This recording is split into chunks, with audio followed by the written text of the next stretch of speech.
say fight back!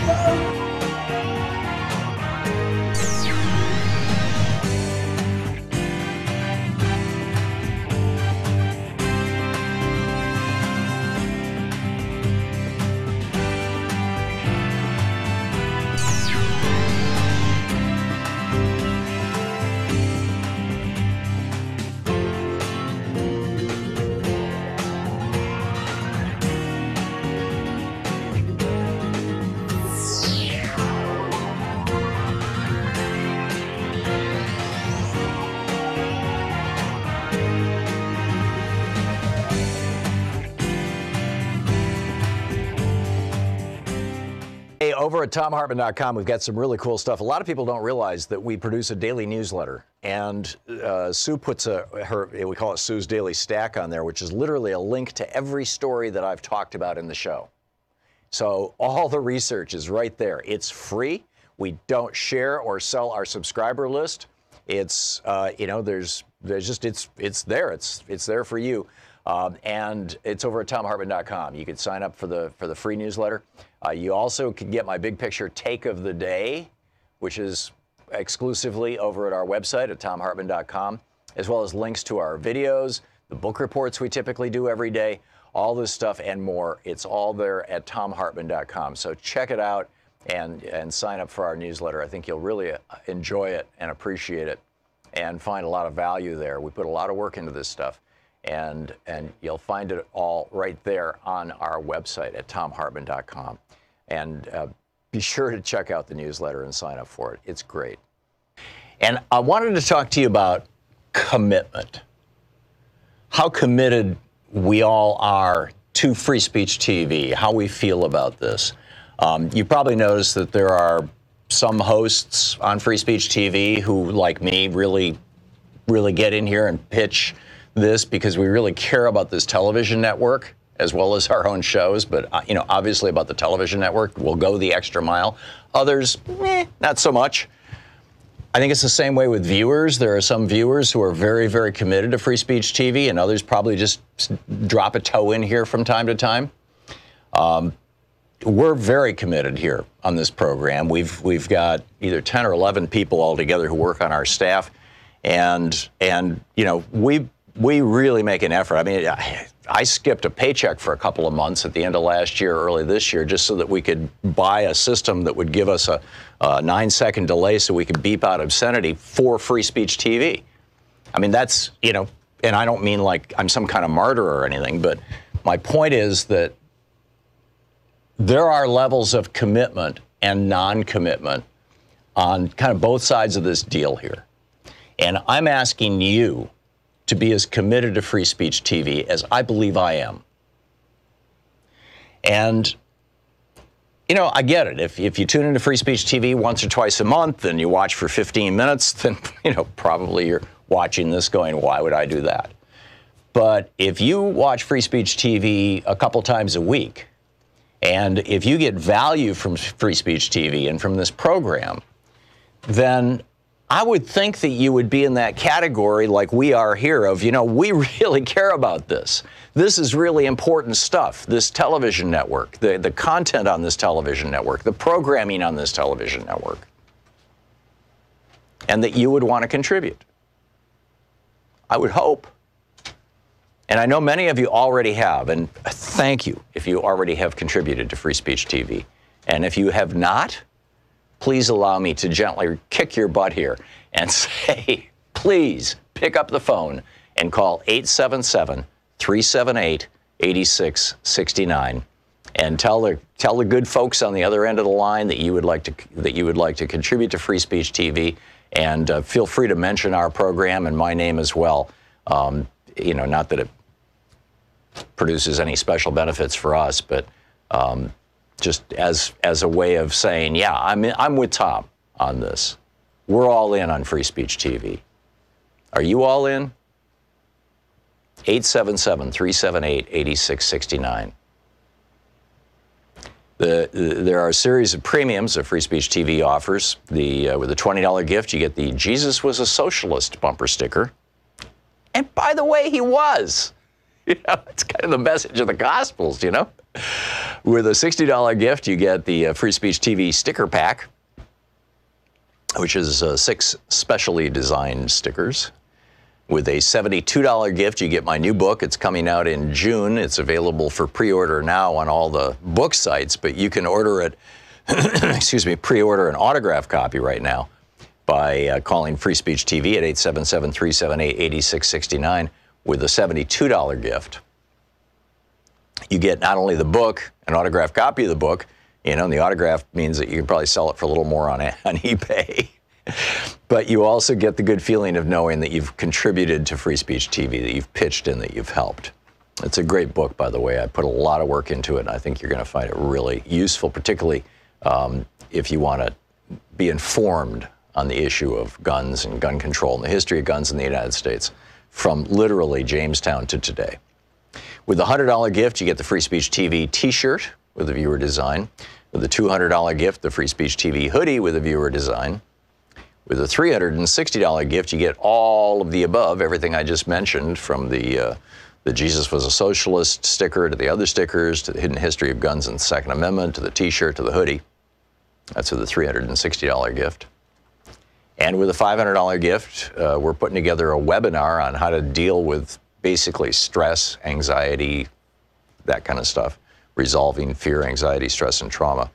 And with a $1,000 gift, come to Portland and, hang out in the studio here for the last hour of the show. And we'll go next door or down the street and have some nice lunch. And I think it'll be a great time. I'm looking forward to it, to meeting you. So those are the premiums. But the really important thing, I think, frankly, is Free Speech TV. Free Speech TV is part of our media landscape and one of the few parts of our media landscape. I mean, you can find comparable things and even some of the same programs, like over on YouTube or on Facebook or whatever, but they're a lot harder to find and they're scattered all over the place and you got to track them down. And right here on Free Speech TV, everything is all together in one place, easy to find on the dial. And one of the really cool things is because we're on Dish and Direct, which are widely available across red state America. If you've got Fox viewers in your family, particularly if you live in a rural area in a red state, and you want to deprogram them, counter-program them, tell them to check out Free Speech TV and tell them where to find us. So please call now, 877-378-8669. This is the Thom Hartmann Program. Greetings, my friends, patriots, lovers of democracy, truth, and justice, believers in peace, freedom, and the American way. Wow, a beautiful Monday here in Portland. I hope it is for you. Congressman Ro Khanna will be with us in the second hour of the program, taking your calls for the whole hour. So at the end of this hour, get ready. Ryan Grimm is going to drop by in the third hour. He's got a new book out called The Mueller Papers, and we're going to really do a deep dive into what's up with all that. My question for our first hour: Trump's budget is out, or is about to come out, but we know the broad outline of it. And it's going to do just extraordinary damage to red state America, by and large, to working class white people, the people who voted for Donald Trump. It's going to do just extraordinary damage to them. And he wants to cut $1.1 trillion. This is over a 10-year period. $1.1 trillion from Medicaid. And Medicaid is the health care program that in those states that have done Medicaid expansion, that is available to the working poor. Medicaid is, in that context, kind of a subsidy for McDonald's and Walmart and all those other companies that pay really, really low wages, because if you make so little that you qualify for Medicaid, then, you work for basically Trump's America. And so, the question that I'm asking, actually, let me get right to this. Eugene Robinson of the Washington Post over the weekend wrote that essentially Trump's supporters are the stupidest, most gullible people on earth, right? He said, quote, "He apparently believes his loyal supporters are the dumbest, most gullible people on earth. We'll see if he's right." And then he goes through the list of, lies Trump has told and promises that he's broken. Mexico's not paying for the wall. The trade deficit has gone up. The tax cut for working people didn't happen. Korea hasn't denuclearized. He hasn't replaced the Affordable Care Act with something better. No infrastructure, no drain the swamp. But when you look at this budget, $327 billion being cut from anti-poverty programs. These are programs that are keeping a lot of rural America alive. Now, yeah, they may be big among, African Americans in the inner cities, which is pretty much all Republicans want to talk about when they're talking about these programs. But the fact of the matter is more white people are on food stamps than black people or Hispanic people. More white people are taking discounted housing. More white people. It's just... He wants to cut $207 billion out of federally guaranteed student loan programs. He wants to cut $200 billion out of the federal retirement programs. The Democrats have said this thing is dead on arrival. It's going to lock in trillion-dollar-a-year budgets forever. Well, at least until there's a Democratic president. And then, of course, the two Santa Claus theory kicks in, and the Republicans all start screaming about, oh, my God, it's a budget deficit. We can't have this. You got to quick cut Social Security, even though that has nothing to do with the budget. Harry Truman called this out years ago, back in 1948. It was October 13th, in fact, 1948, in St. Paul, Minnesota. Harry Truman was running for president. The election was, about 3 weeks later. And in St. Paul, Minnesota, Harry Truman had this to say about the GOP.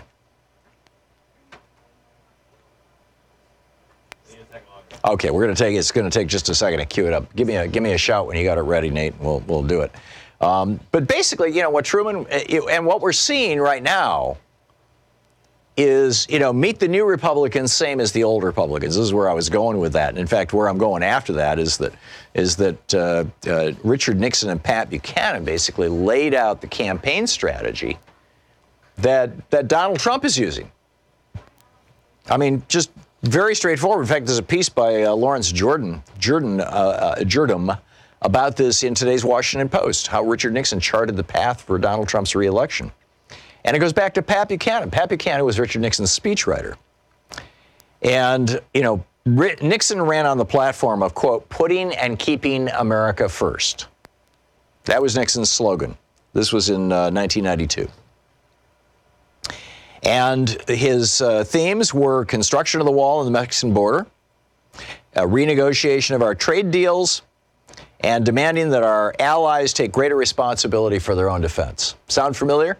This was what Pat Buchanan laid out for Richard Nixon. And then again in 72, Nixon, this was Nixon's shtick, right? So then Trump comes along. Oh, and Buchanan said, label the Democrats as socialists. Now in 72, Nixon was running against George McGovern. And Buchanan wrote a memo saying, we're going to have a real problem with George McGovern. He is, quote, a candid, honest, straightforward citizen politician. He was also a war hero. Flew 30-some-odd bombing missions and was shot down and rescued his crew and the whole thing. George McGovern. And so Buchanan, this is from today's Washington Post, Buchanan crafted a plan to undermine McGovern's campaign by portraying him as both an extremist and as a pet of the national liberal establishment. Buchanan told Nixon, quote, you need to scare the hell out of the American people about George McGovern and convince them that his policies would be an utter disaster for the country. Doesn't matter if it's true or not. Call him a socialist. Well, it worked in 72. Nixon beat George McGovern quite badly. Pat Buchanan's playbook actually worked. So the question is, will it work again? Because now we've had, more than 50 years to look at these Republican strategies and realize that they're crazy, they're bunk, they're BS, they're not true. So, is it still going to work? Or was, Harry Truman won re-election in 48 basically saying these things. Although he lost in 52 to Dwight Eisenhower. But Dwight Eisenhower wasn't using Pat Buchanan's playbook. Dwight Eisenhower was also kind of running as a Democrat. In fact, right up until just, the year before the election, they didn't know if Eisenhower was going to be a Democrat or Republican. He was just a war hero. And he ran on a campaign of ending the Korean War. He ran on a peace platform. He ran on the Tulsi Gabbard platform. So the question, is it true? Do you think it's absolutely true that Trump supporters are the stupidest, most gullible people on earth? Or are they the victims of billionaire Rupert Murdoch's media empire and Sinclair and, other media empires owned by other multimillionaires and billionaires, basically promoting this kind of big lie? Which is it? What's it going to be? Nate, if we can't get the Harry Truman clip, could you bring me back the transcript so I can read it? So, anyhow, we've thank you very much. Here's what Harry Truman had to say. And it was pretty straightforward. He said, I've been studying the Republican Party for over 12 years, a close hand in the capital of the United States. And by this time, I've discovered where the Republicans stand on most of the issues. And since they won't tell you themselves, I'm going to tell you. They approve of the American farmer, Harry Truman said, but they're willing to help him go broke. They stand four square for the American home, but not for housing. They're strong for labor, but they're stronger for restricting labor's rights. They favor a minimum wage. The smaller the minimum, the better. They endorse educational opportunity for all, but they won't spend money for teachers or schools. They think modern medical care and hospitals are fine for people who can afford them. They approve of Social Security benefits so much that they took them away from almost 1 million people. They believe in international trade so much that they crippled our trade programs and killed our international wheat agreement. They favor the admission of displaced persons. These are people today we call refugees, immigrants, but only within shameful racial and religious limitations. This is Harry Truman, 1948. They say the TVA is wonderful. This is a government-sponsored program to generate electricity. It's like the Green New Deal, the TVA. But we ought never to try it again. They think the American standard of living is a fine thing so long as it doesn't spread to all Americans. And they admire the government of the United States so much that they would like to buy it. That's Harry Truman. That's what Harry Truman had to say. And, he won an election based on that. So are we going to hear Democrats speaking like Harry Truman, or are they going to be talking more like, I don't know?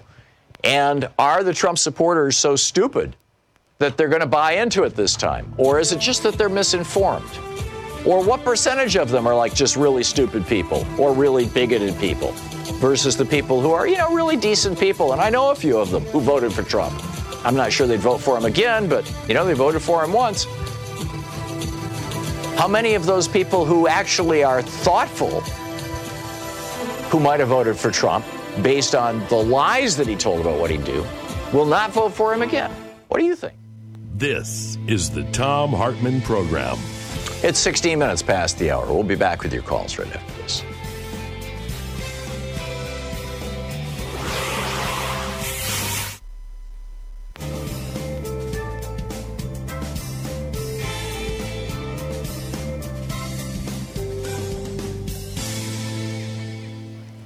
And welcome back. Alex in New York City. Hey, Alex, what's on your mind today? Hi, Tom. On Friday night, I was on the internet, and I saw an interesting article that no one's talked about, that Donald Trump is that the Trump administration is quietly talking about charging countries that we have bases in 150%. Right, cost plus 50 is what he calls it. Exactly, yes. Spoken like a retail marketer. We talked about this briefly on the program Friday with I think it was Luke Vargas, as I recall. I didn't hear. I wasn't listening at that time. I'm sorry about that. Yeah. It's there's a good side and a bad side of this, Alex, and I think it's really important to acknowledge both of them rather than just throw our hands up in the air.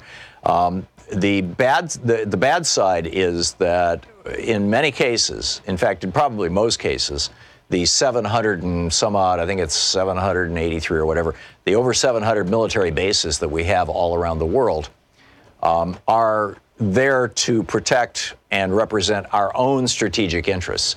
We use our military bases in Germany, for example, to stage our offensives in the Middle East. Now, I'm not in favor of our offensives in the Middle East, although I do think that we need to retain the capacity to intervene should things go really south really fast.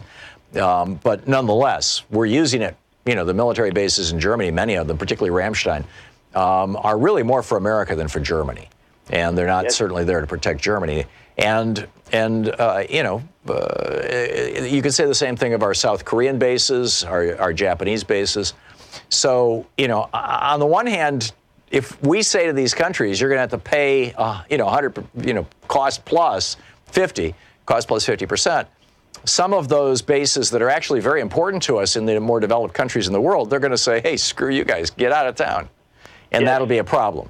Okay, the flip side of it, the upside, and I'd love to get your thoughts on this, Alex. The upside of Trump proposing this is that he's actually opening a conversation about whether America should continue to be a worldwide empire. Before World War I, the United Kingdom had you know, over 100 military bases all over the world. They had colonies all over Africa and South Asia. You know, they controlled much of the world. They were a worldwide empire. By the end of World War II, the UK had collapsed down to being basically a country, and they had released all of their foreign, you know, vassal states essentially, and so they had gone from being an empire to being a country. I strongly believe that the United States should do the same, that we should go from being an empire with 700 military bases to being a country with maybe 100 that represent, you know, alliances and things, strategic alliances. And I think it's really important for us to have that conversation. So Trump, in his stupid, blundering way, might be initiating that conversation. And if so, I think that's a good thing. What do you think, Alex? It's a possibility, but there's also another possibility that Trump may be using this as more of a knife to find out really who our, quote, friends are and who will pay. Because the problem is, where's this money really going to? Is it going to the Americans? Is it going to go back into the coffers? Well, it will go to the Treasury so that he could do another tax cut for his billionaire buddies. I mean, we know what his priorities are. But you know, I doubt that he's that smart or that he's thought it out that much. I think this is a campaign ploy for his base. His base sees, you know, foreign bases as a form of foreign aid, and they hate foreign aid. I think that's what it's really all about. Alex, thank you for the call.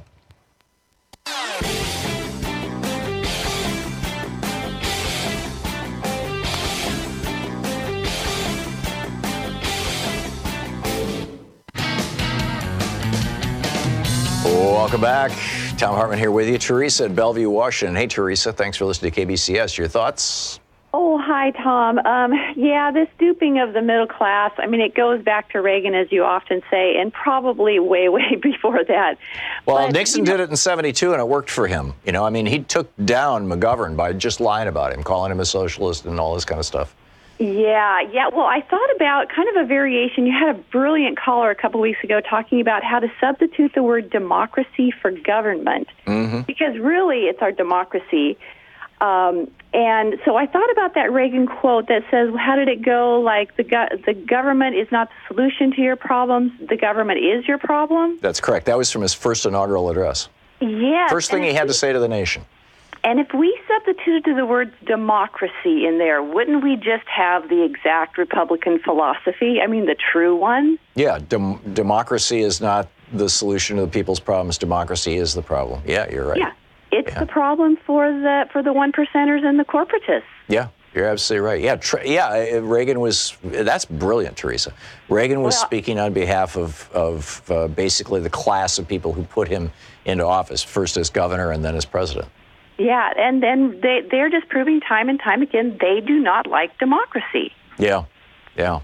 Very well said. Teresa, thank you. I'm going to, hopefully that'll stick in my brain long enough that I can use it in my next debate with a conservative. Thank you, Teresa. Cool. Okay, great, Tom. I appreciate it. Great. Thanks for the call. Maine in Chicago. Hey, Maine, thanks for listening to Chicago's Progressive Talk. What's on your mind? Yeah, how you doing, Tom? I was one to speak on this here Friday about calling, how we gotten these labels and how we getting confused. And I say, I've been calling myself a democratist for the past couple of months now because I'm definitely not a Republican. Democrats are weak.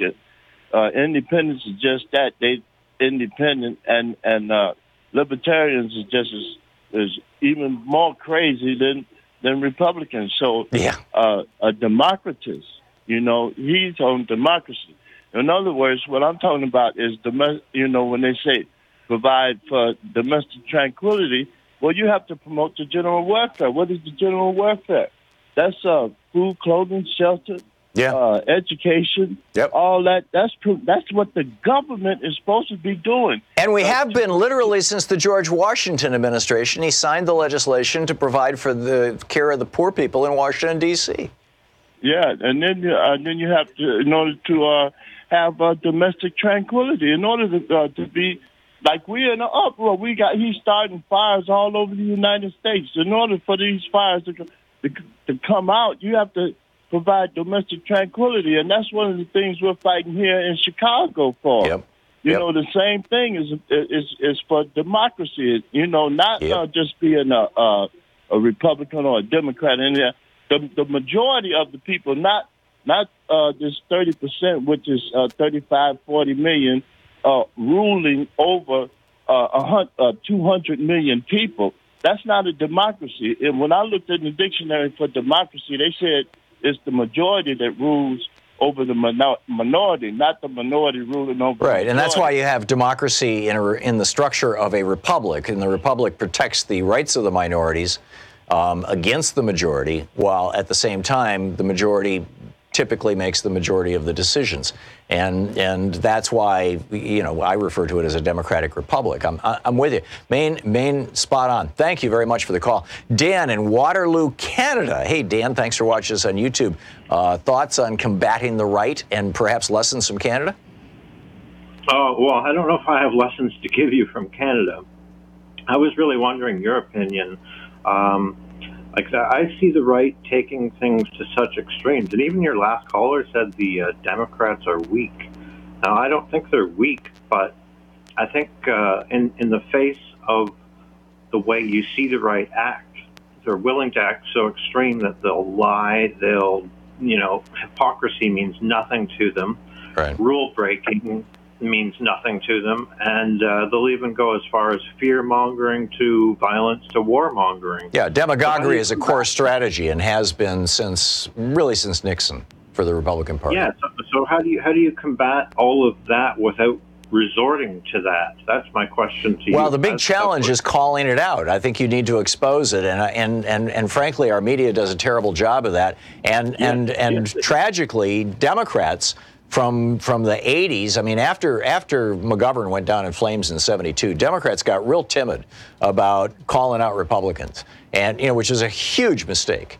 And Clinton caved in and said, yes, we'll destroy welfare as we know it. Yes, the era of big government is over. Obama had some other challenges. The principal one was he only had 72 days where he controlled a veto-proof Senate. So but he still was able to get, Obamacare done, which is a major, major thing. But, so much more could have been done with a more useful Congress or less obstruction from Mitch McTurtle. But the bottom line is that the Democrats, they need to start taking names and kicking ass the way Harry Truman used to do. Yeah. It's just that simple. Dan, thanks a lot for the call, and thanks for watching us there in Canada. We'll be back. Boy, Trump supporters, is it possible that Eugene Robinson is right? Quote, Trump apparently believes his loyal supporters are the dumbest, most gullible people on earth. Is Donald Trump right?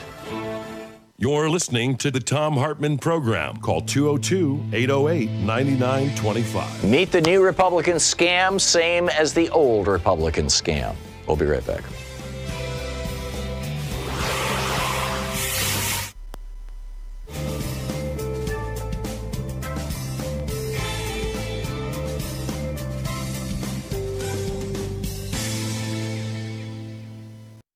And I wanted to talk to you about commitment. How committed we all are to Free Speech TV, how we feel about this. You probably noticed that there are some hosts on Free Speech TV who, like me, really get in here and pitch this because we really care about this television network as well as our own shows. But, obviously about the television network, we'll go the extra mile. Others, not so much. I think it's the same way with viewers. There are some viewers who are very, very committed to Free Speech TV, and others probably just drop a toe in here from time to time. We're very committed here on this program. We've got either 10 or 11 people altogether who work on our staff, and we really make an effort. I mean, I skipped a paycheck for a couple of months at the end of last year, early this year, just so that we could buy a system that would give us a 9-second delay so we could beep out obscenity for Free Speech TV. I mean, that's, and I don't mean like I'm some kind of martyr or anything, but my point is that there are levels of commitment and non-commitment on kind of both sides of this deal here. And I'm asking you to be as committed to Free Speech TV as I believe I am. And, I get it. If you tune into Free Speech TV once or twice a month and you watch for 15 minutes, then, probably you're watching this going, why would I do that? But if you watch Free Speech TV a couple times a week, and if you get value from Free Speech TV and from this program, then I would think that you would be in that category like we are here of, we really care about this. This is really important stuff, this television network, the content on this television network, the programming on this television network, and that you would want to contribute. I would hope. And I know many of you already have, and thank you if you already have contributed to Free Speech TV. And if you have not, please allow me to gently kick your butt here and say, please pick up the phone and call 877-378-8669 and tell the good folks on the other end of the line that you would like to contribute to Free Speech TV, and feel free to mention our program and my name as well. Not that it produces any special benefits for us, but just as a way of saying, yeah, I'm with Tom on this. We're all in on Free Speech TV. Are you all in? 877-378-8669. There are a series of premiums that Free Speech TV offers. With a $20 gift, you get the Jesus Was a Socialist bumper sticker. And by the way, he was. It's kind of the message of the Gospels, With a $60 gift, you get the Free Speech TV sticker pack, which is 6 specially designed stickers. With a $72 gift, you get my new book. It's coming out in June. It's available for pre-order now on all the book sites, but you can order it, pre-order an autographed copy right now by calling Free Speech TV at 877-378-8669 with a $72 gift. You get not only the book, an autographed copy of the book, and the autograph means that you can probably sell it for a little more on eBay. But you also get the good feeling of knowing that you've contributed to Free Speech TV, that you've pitched in, that you've helped. It's a great book, by the way. I put a lot of work into it, and I think you're going to find it really useful, particularly if you want to be informed on the issue of guns and gun control and the history of guns in the United States from literally Jamestown to today. With a $100 gift, you get the Free Speech TV t-shirt with a viewer design. With a $200 gift, the Free Speech TV hoodie with a viewer design. With a $360 gift, you get all of the above, everything I just mentioned, from the Jesus Was a Socialist sticker to the other stickers, to the hidden history of guns and the Second Amendment, to the t-shirt, to the hoodie. That's with a $360 gift.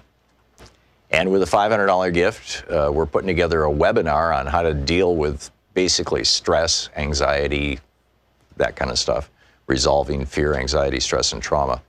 And with a $1,000 gift, come to Portland and, hang out in the studio here for the last hour of the show. And we'll go next door or down the street and have some nice lunch. And I think it'll be a great time. I'm looking forward to it, to meeting you. So those are the premiums. But the really important thing, I think, frankly, is Free Speech TV.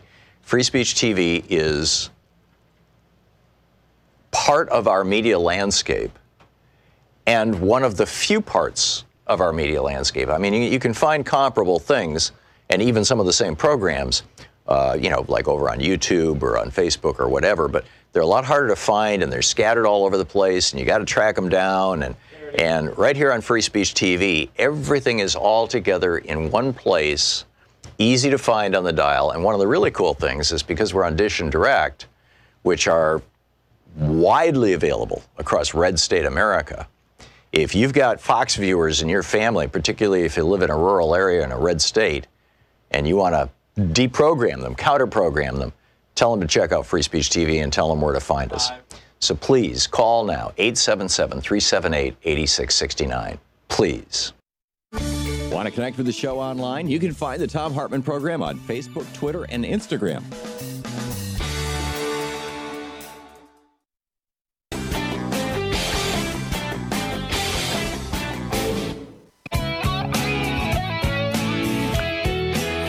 Welcome back. Thom Hartmann here with you. So the question is, Eugene Robinson right that Donald Trump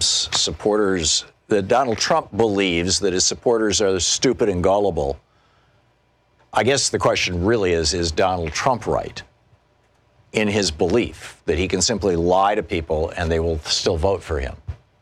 I mean, he lied over 100 times at CPAC. They were still cheering him when he left. Meet the new scam, same as the old scam. Paul in Grosse Pointe, Michigan. Hey, Paul, your thoughts on it? Hey there, Tom.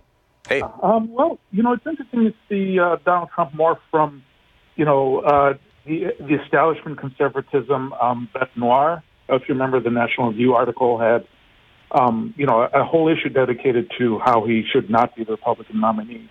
Right. And I think the fact that he has implemented such oligarch-friendly policies shows that the only gullible and stupid voters, unfortunately, are those that work for a living. Yeah. I know the 1% have gotten everything they wanted out of him. Yep. I mean, and so far. And more. With all the federal Frankly, I don't think they expected to get anything close to the kind of tax break they got. Yeah. Seriously. And then he's picking more federal judges so that, future in their 30s will be. Yes, and it'll hurt the working class for years and years to come. Yeah. It's really unfortunate. Yeah. Aggressively, he's packing the court with these Federalist Society, right-wing young people, in many cases, literally no experience as a judge, literally, in some cases, no experience as a lawyer. Like Brett Kavanaugh, he's on the Supreme Court. He never even tried a case as a lawyer. I mean, he went from being a political stooge for George W. Bush inside the White House to being on the D.C. circuit. Bang, just like that, out of law school, go to work for Bush, boom, you're on the D.C. circuit, now you're on the Supreme Court. Never even stood before a judge and tried a case. And more and more of these same kinds of people are coming into the system. Kavanaugh, at least, I think, was in his late 40s, early 50s. A lot of these people are in their late 30s and early 40s, and it's just insane what they are doing to the federal judiciary. And where it's going to go. Thanks a lot for the call, Paul. Spot on. Sally in Cadet, Missouri. Hey, Sally, your thoughts? Oh, hi, and thanks for taking my call. Sure. I was just going to comment about your mention of Medicaid and getting the Medicaid from earlier. I work in a profession where I see a lot of clients that get Medicaid, and back in 2016, there was a lot of support for President Trump. And in 2018, 2019, I'm seeing less and less. That's interesting. Since the government shut down, and I'm just seeing a lot of people saying, "Okay, this guy isn't what he said he was." So, well, I'm wondering if Fox News is even going to report on the fact that Trump is proposing to cut $1 trillion out of Medicaid over the next decade. I highly doubt it, but I don't watch Fox News, so I won't be able to. But probably a lot of your patients do, or a lot of people coming to you for care, Medicaid care.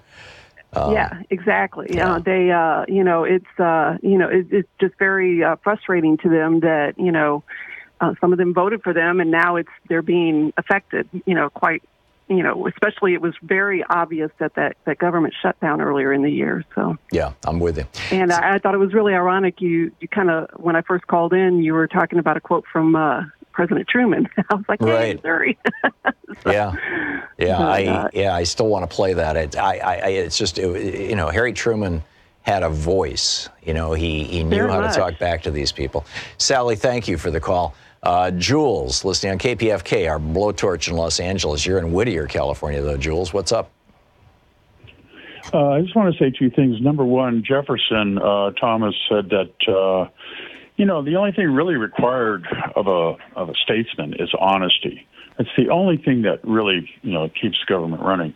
Now we have this guy Trump in here. Did you ever read Shire's Rise and Fall of the Third Reich? Did you ever read his Yes, I read it. I read it.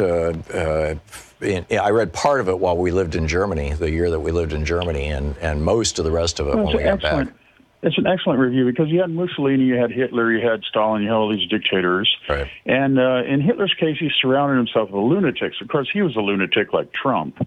But what we're seeing here is the media is becoming more and more fascistic or something because they're not really, they're like Goebbels. They're not really reporting what's happening.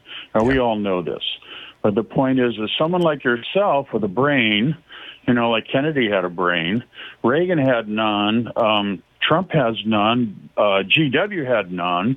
If you listen to GW speak, he couldn't put a noun and a verb together in a sentence, right? Yeah. And this Trump, he's saying, this next hurricane, it's going to be real wet.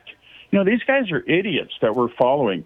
A person like yourself should run. I know that you're probably not going to, but a person like yourself needs to run because without their, this whole business of American imperialism, it goes back to the Romans. Okay, the Romans started this crap. Well, that was my point about the bases. Napoleon. Rome eventually collapsed because they overextended themselves, as did Greece.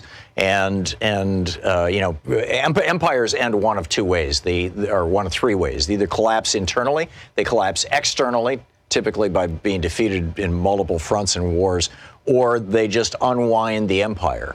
And the latter is what Germany did. Prior to that, you had, arguably Napoleon's France was defeated.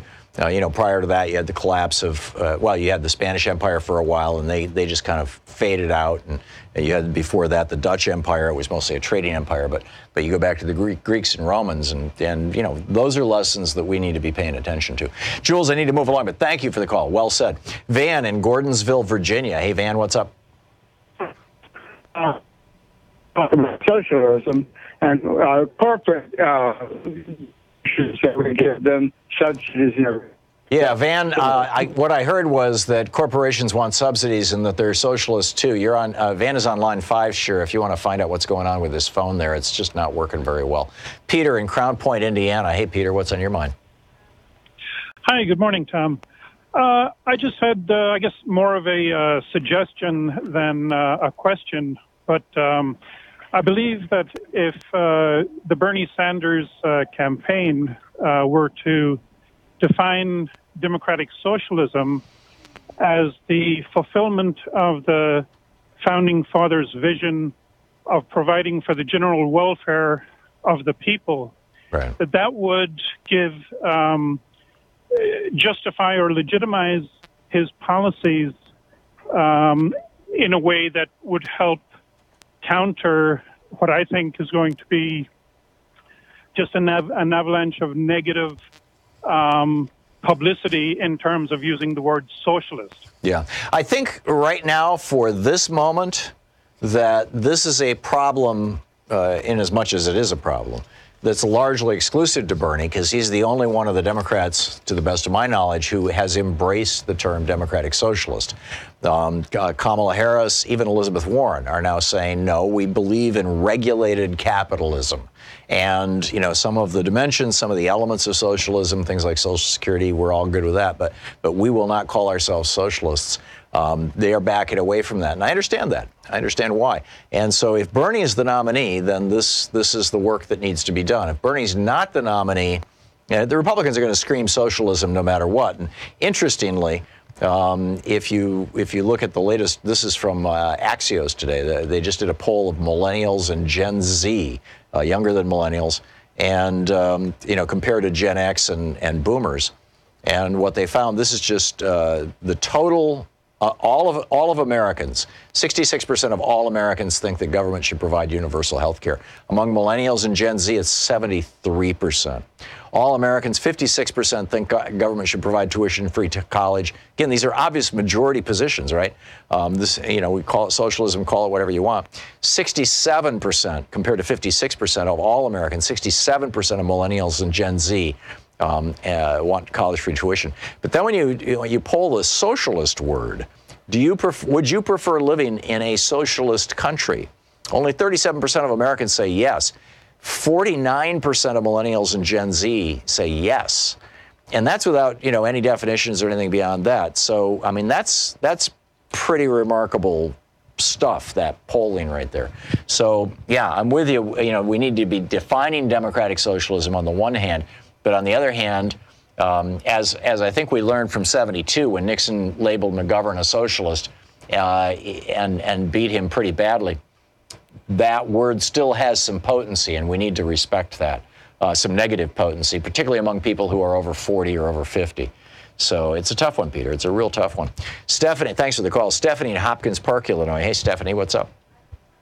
Hey, I talked to a local politician about why he was a Republican. He's a black guy. He's a black guy, too, and I asked him why you're still a Republican after all what's going on. And he was, especially with the president lying.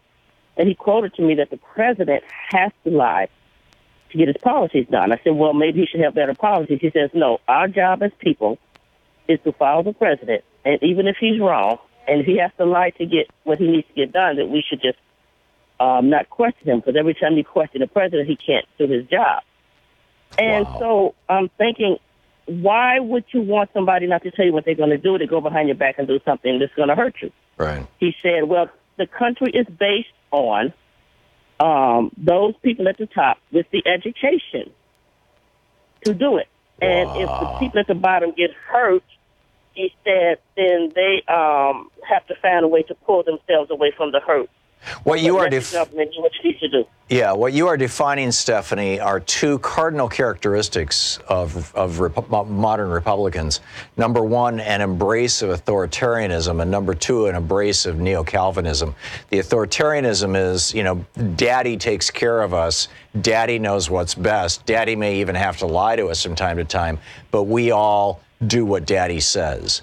Right, that's George Lakoff says this is the authoritarian father model of a family, as opposed to the collaborative family model where everybody gets together and works out how things are going to be. Mom has a say, Dad has a say, the kids all have a say, which is more the Democratic Party. So you've got that authoritarianism. That's the first part of what he said, and then the neo-Calvinism. John Calvin back in the 1600s. Was during the early days of the Enlightenment, was trying to figure out how to justify basically kings continuing to be kings, and he came up with this theory that there were 5 parts to it, and the core theory is all humans are born in sin because we came out of a woman, and a woman was the original sinner. Number one. Number two, God determines even before we're born who's going to be saved. And so number three, the big challenge that we have as people is to figure out who are those people that God has said are going to be saved, and who are the people who God has already determined even before they're born are doomed. Because if we're going to put somebody in charge of our government, we want to make it one of the people, the good people, the saved people. And so number four, how do you know who the saved people are? Well, God's external manifestations of his blessing.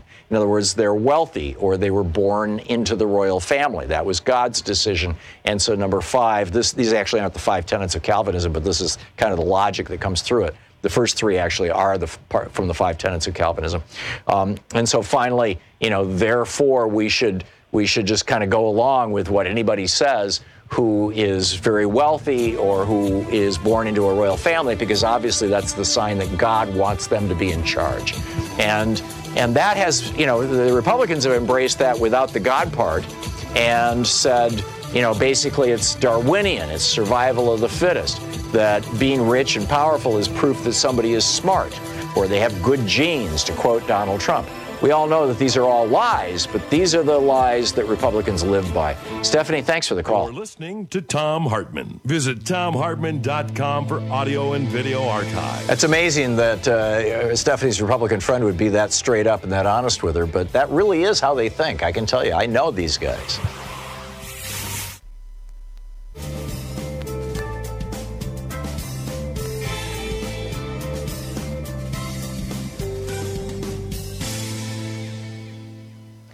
And welcome back. Mark, watching or listening to us in Portland, Oregon on X-Ray FM. Hey, Mark, I was over at the party Friday night, or Saturday night it was, the 5th anniversary party. X-Ray party. Yeah, there you go. Were you there?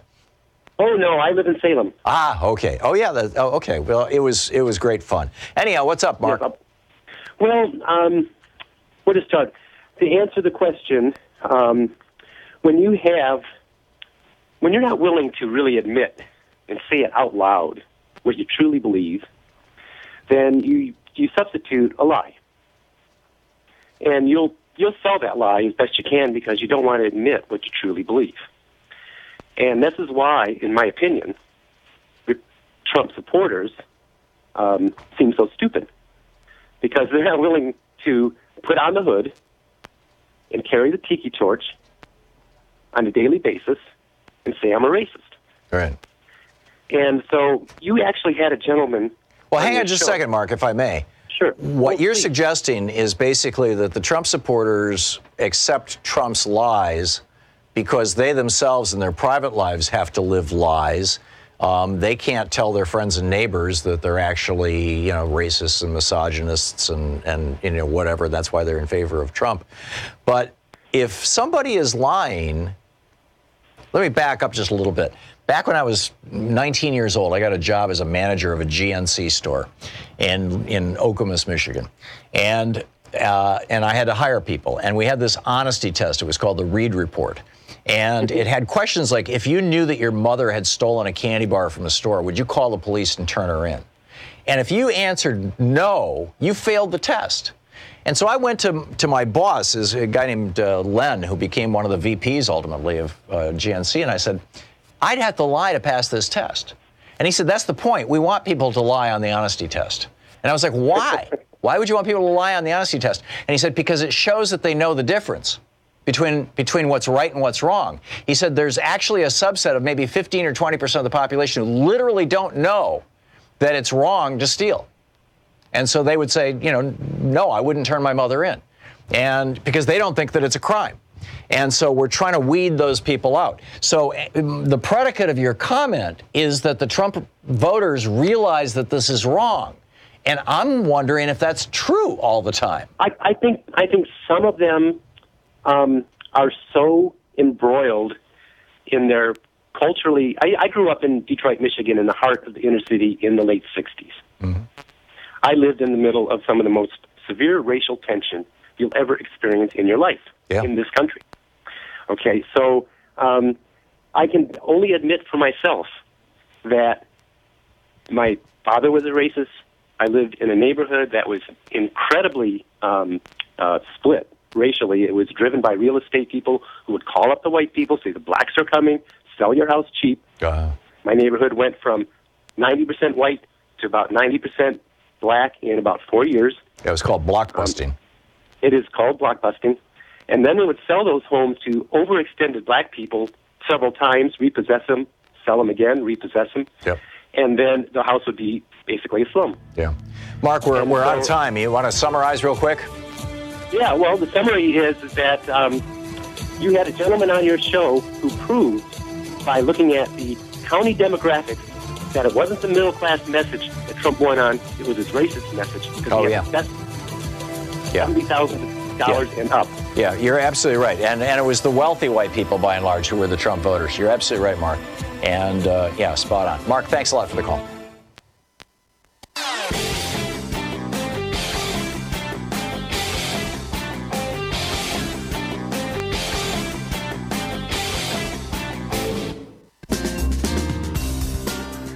Welcome back. 52 minutes past the hour. Just a reminder, in the next hour, Congressman Ro Khanna will be with us, as he is every other week, taking your calls for the entire hour. So get ready with your questions.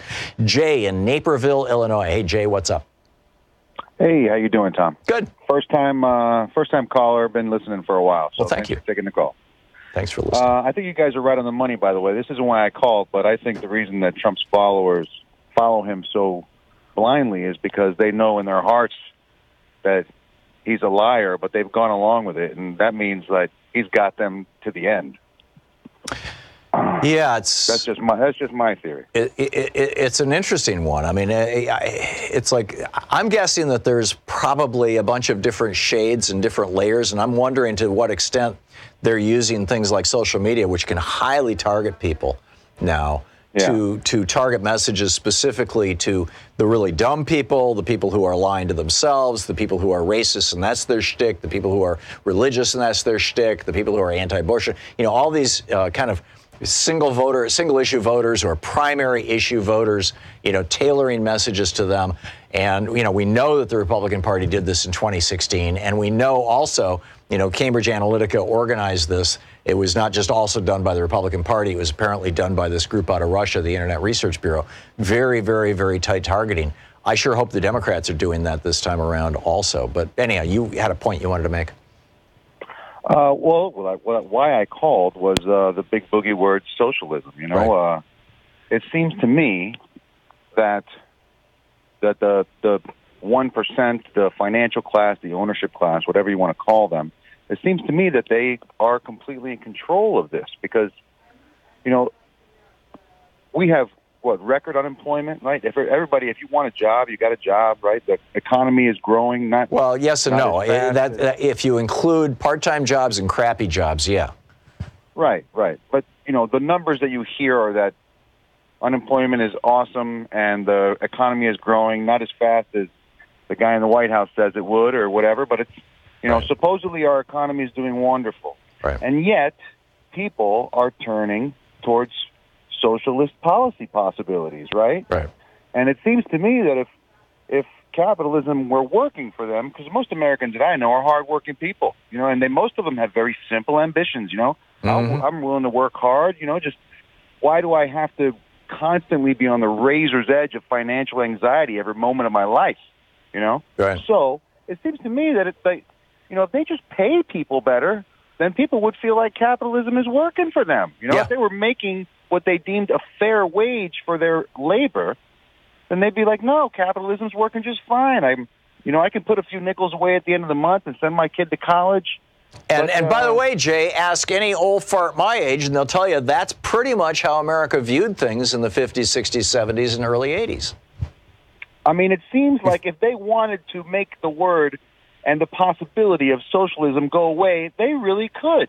But I think that they don't want to share a red nickel with anybody. Well, this is why I think that, you know, Nixon soundly beating McGovern in 72 by accusing him of being a socialist. Back in 72, the majority of Americans had a good job. The white middle class was solid. The black middle class was starting to grow in really significant ways, also as a result of the Great Society policies and the Civil Rights Act and Voting Rights Act and things, and the idea of socialism, you know, and the Soviet Union still called itself the Union of Soviet Socialist Republics, right? So socialism was still conflated with communism. And people were not frantic. They were not frightened about their economic future. So they weren't ready to embrace something new. They just wanted what they had to work a little better. And I just don't think that Trump can repeat Nixon's Pat Buchanan playbook. I don't think it's going to work. Well, for the reasons that you just identified, I think people are scared now. I, for one, do not underestimate this person because, quite frankly, I don't think he is even aware of how far he'd be willing to go to keep power. I think that's true. I think that's true, and I think he's also not aware of how much power he has, which is why he says things that are extraordinarily destructive to this country. He's already laying the foundation of the next election being phony. He's already doing that. Oh, I know. He's setting up a civil war basically, and you know, I It so concerns me. Jay, thank you for the call. You're listening to Thom Hartmann.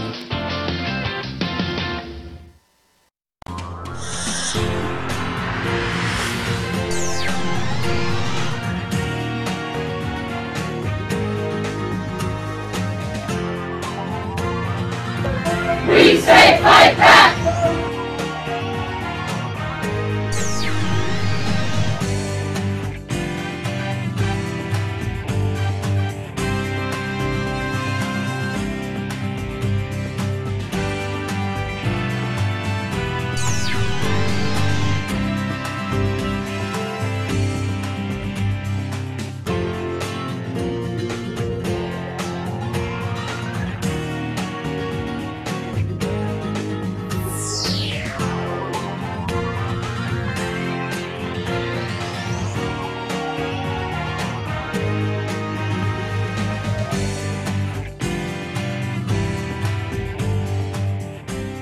Hey, over at ThomHartmann.com, we've got some really cool stuff. A lot of people don't realize that we produce a daily newsletter, and Sue puts we call it Sue's Daily Stack on there, which is literally a link to every story that I've talked about in the show. So all the research is right there. It's free. We don't share or sell our subscriber list. It's there's just it's there. It's there for you. And it's over at ThomHartmann.com. You can sign up for the free newsletter. You also can get my big picture take of the day, which is exclusively over at our website at ThomHartmann.com, as well as links to our videos, the book reports we typically do every day, all this stuff and more. It's all there at ThomHartmann.com. So check it out and sign up for our newsletter. I think you'll really enjoy it and appreciate it and find a lot of value there. We put a lot of work into this stuff. And you'll find it all right there on our website at ThomHartmann.com. And be sure to check out the newsletter and sign up for it. It's great. And I wanted to talk to you about commitment. How committed we all are to Free Speech TV, how we feel about this. You probably noticed that there are some hosts on Free Speech TV who, like me, really get in here and pitch this because we really care about this television network as well as our own shows, but obviously about the television network, we'll go the extra mile. Others, not so much. I think it's the same way with viewers. There are some viewers who are very, very committed to Free Speech TV, and others probably just drop a toe in here from time to time. We're very committed here on this program. We've got either 10 or 11 people altogether who work on our staff, and we really make an effort. I mean, I skipped a paycheck for a couple of months at the end of last year, early this year, just so that we could buy a system that would give us a 9-second delay so we could beep out obscenity for Free Speech TV. I mean, that's, and I don't mean like I'm some kind of martyr or anything, but my point is that there are levels of commitment and non-commitment on kind of both sides of this deal here. And I'm asking you to be as committed to Free Speech TV as I believe I am. And, I get it. If you tune into Free Speech TV once or twice a month and you watch for 15 minutes, then, probably you're watching this going, why would I do that? But if you watch Free Speech TV a couple times a week, and if you get value from Free Speech TV and from this program, then I would think that you would be in that category like we are here of, we really care about this. This is really important stuff, this television network, the content on this television network, the programming on this television network, and that you would want to contribute. I would hope. And I know many of you already have, and thank you if you already have contributed to Free Speech TV. And if you have not, please allow me to gently kick your butt here and say, please pick up the phone and call 877-378-8669 and tell the good folks on the other end of the line that you would like to contribute to Free Speech TV, and feel free to mention our program and my name as well. Not that it produces any special benefits for us, but just as a way of saying, yeah, I'm with Thom on this. We're all in on Free Speech TV. Are you all in? 877-378-8669. There are a series of premiums that Free Speech TV offers. With a $20 gift, you get the Jesus Was a Socialist bumper sticker. And by the way, he was. It's kind of the message of the Gospels, With a $60 gift, you get the Free Speech TV sticker pack, which is 6 specially designed stickers. With a $72 gift, you get my new book. It's coming out in June. It's available for pre-order now on all the book sites, but you can order it, pre-order an autograph copy right now by calling Free Speech TV at 877-378-8669 with a $72 gift.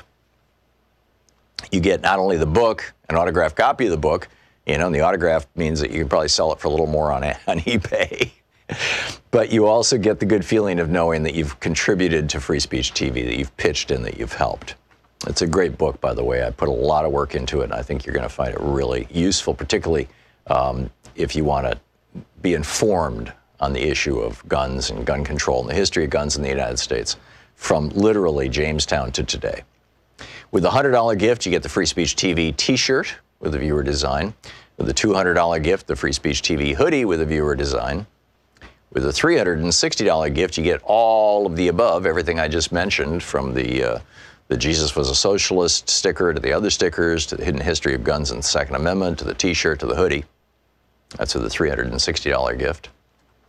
And with a $500 gift, we're putting together a webinar on how to deal with basically stress, anxiety, that kind of stuff, resolving fear, anxiety, stress, and trauma.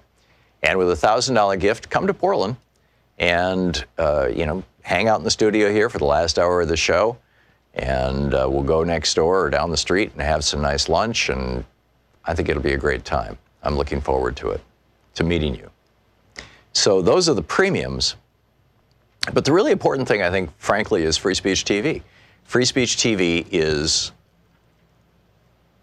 part of our media landscape and one of the few parts of our media landscape. I mean, you can find comparable things and even some of the same programs, like over on YouTube or on Facebook or whatever, but they're a lot harder to find and they're scattered all over the place and you got to track them down. And right here on Free Speech TV, everything is all together in one place, easy to find on the dial. And one of the really cool things is because we're on Dish and Direct, which are widely available across red state America, if you've got Fox viewers in your family, particularly if you live in a rural area in a red state, and you want to deprogram them, counter-program them, tell them to check out Free Speech TV and tell them where to find us. So please call now, 877-378-8669. Please. Want to connect with the show online? You can find the Thom Hartmann Program on Facebook, Twitter, and Instagram.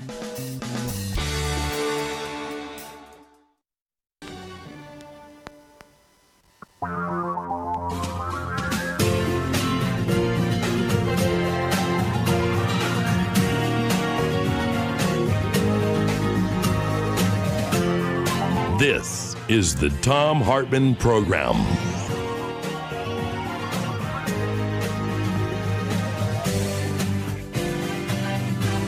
And welcome back to the second hour of our program. Congressman Ro Khanna is on the line with us. He represents the 17th District of California. He's the vice chair of the Congressional Progressive Caucus. Khanna, KHANNA.house.gov is his website, and you can tweet him at Rep, as in Representative, Ro, R-O, Khanna, KHANNA. Congressman, welcome back. Great to be back on, Tom. Great to have you with us. It's daylight savings time. I'd like to know when we're going to do away with this insanity and just go to standard time forever. And B, you know what the funny thing is? Kansan Chu, who's an assembly member in my district, has proposed this for every year, and I'm on the federal bill, actually, to do away with it, and as is Marco Rubio, out of all folks. And right. I always give him a hard time saying this is your priority, but now I'm going to tell them Thom Hartmann shares your view, and maybe this is more of a priority than we all realize. Well, it's actually killing people. There are several hundred accidents every year that probably science says wouldn't have happened if people weren't feeling jet lagged. I mean, car accidents, people die, and so it has a measurable negative outcome.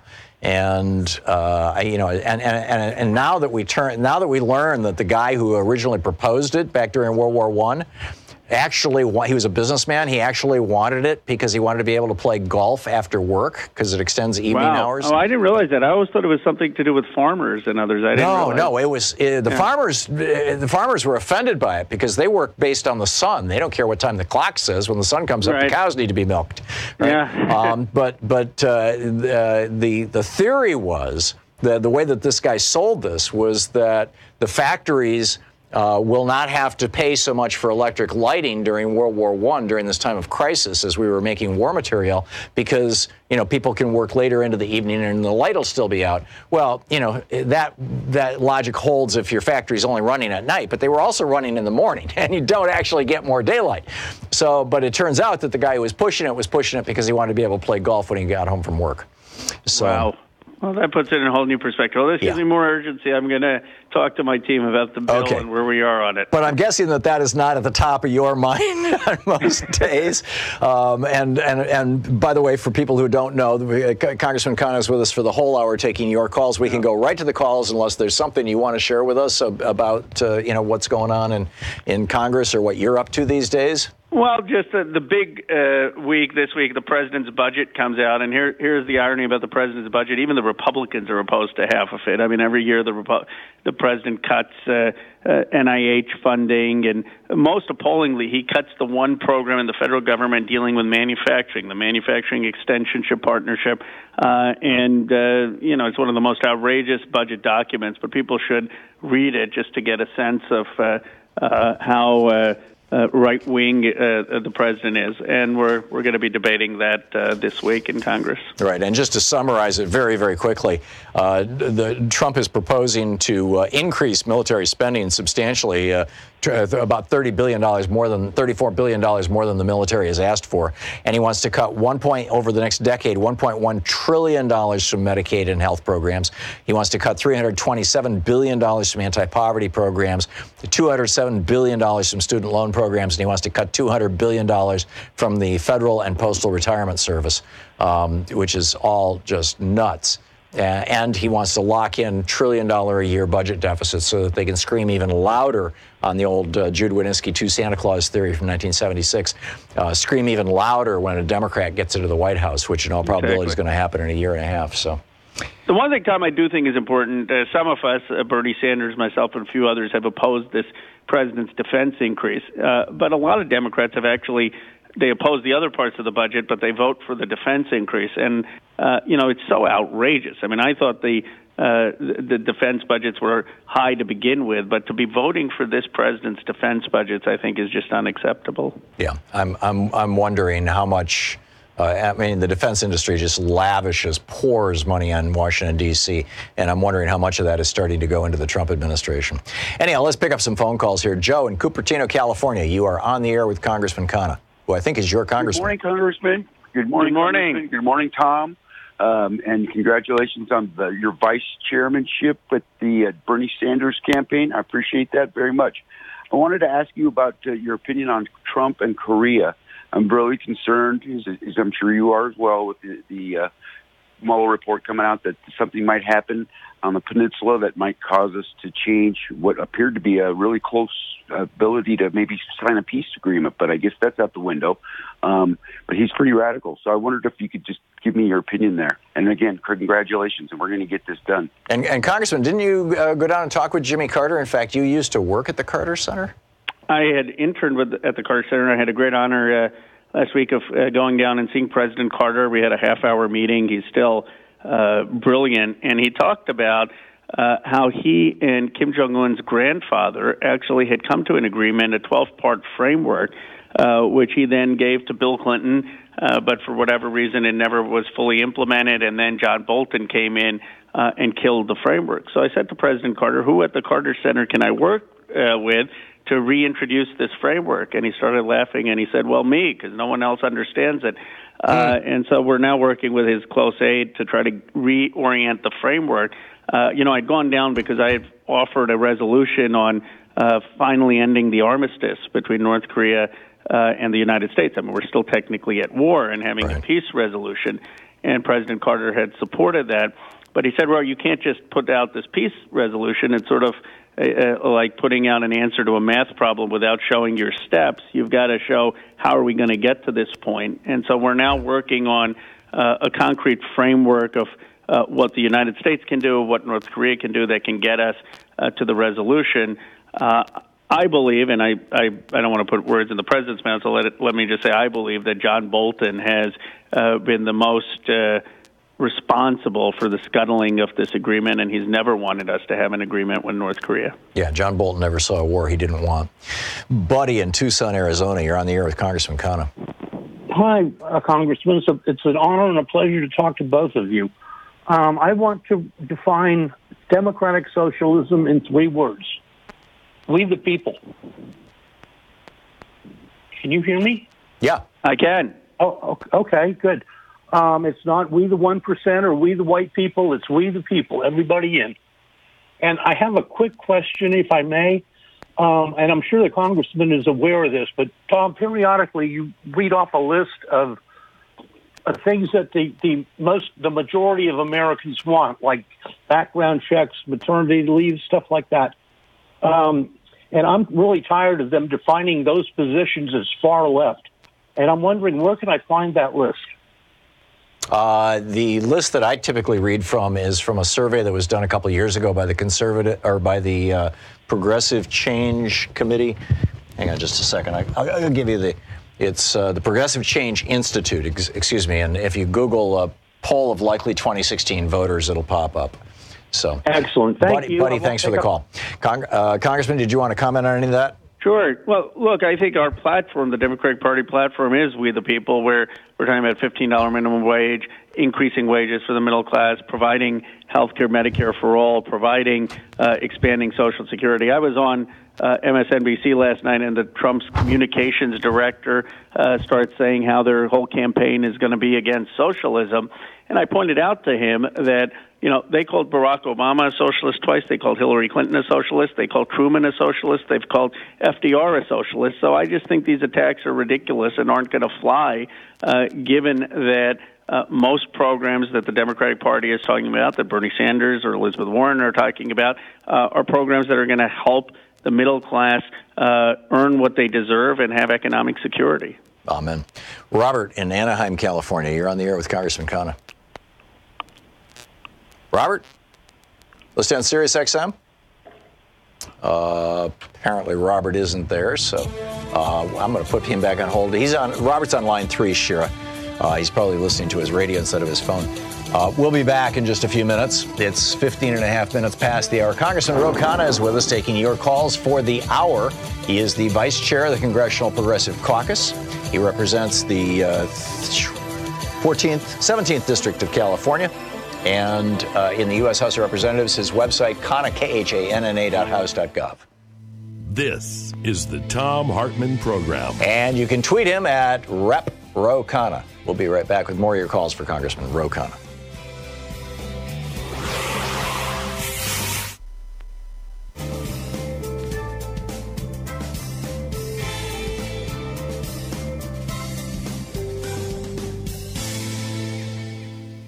And welcome back. Al in Wills Point, Texas. Hey, Al, you're on the air with Congressman Khanna.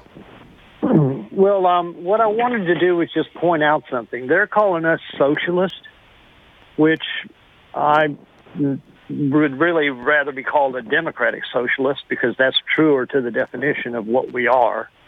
But why don't we call them what they are? Fascist. And that's really all I had to say. Is it time to use the F word and or simply start demonizing the worst aspects of capitalism, Congressman? Well, look, I'm not for resorting to their tactics. First of all, their charge on the merits is absurd. I mean, no one socialism, by definition, is talking about the public takeover of the means of production, and no one in the Democratic Party believes that government needs to take over small businesses and businesses in this country. So I don't think we should use rhetoric that is not precise just because they do. But I think we can talk about the systematic corruption in their administration, the fact that they basically have people there who are for private gain, compromising national security and undermining democracy, the systematic abuse of power and overreach, and their disenfranchisement of millions of Americans. And to me, those all have huge factual basis and are turning off a large number of people, even people who voted for the president last time. Laura in Hazel Park, Michigan. You're on the air with Congressman Khanna. Hi, good afternoon, Congressman. Hi, Tom. Hey. I wanted to talk about Trump's slush fund. He passes an emergency that we know is not an emergency. And where does he go to get the money? From the defense budget. So now he's figured out, can't get Congress to move, so we'll just put all this money into the budget, and then I can just dip into it whenever I feel like it.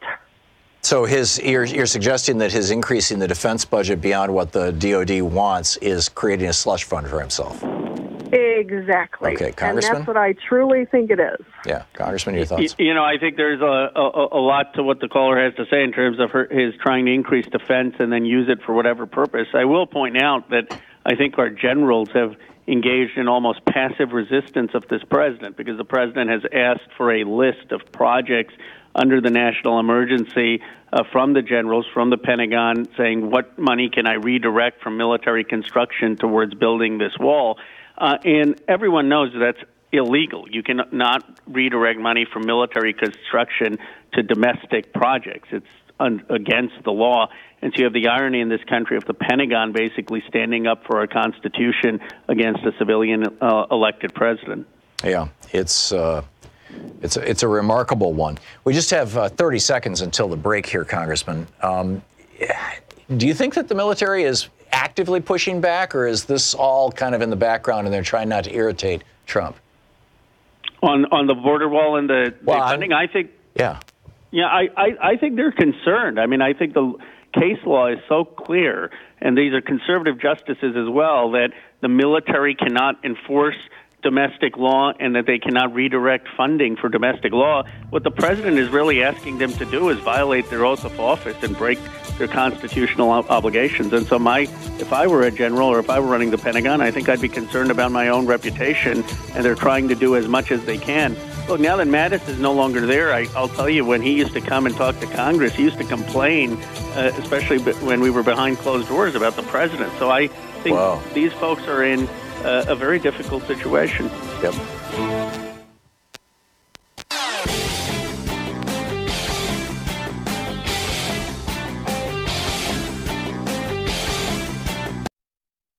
Hey, over at ThomHartmann.com, we've got some really cool stuff. A lot of people don't realize that we produce a daily newsletter, and Sue puts we call it Sue's Daily Stack on there, which is literally a link to every story that I've talked about in the show.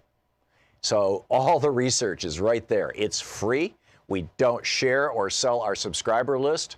It's there's just it's there. It's there for you, and it's over at ThomHartmann.com. You can sign up for the free newsletter.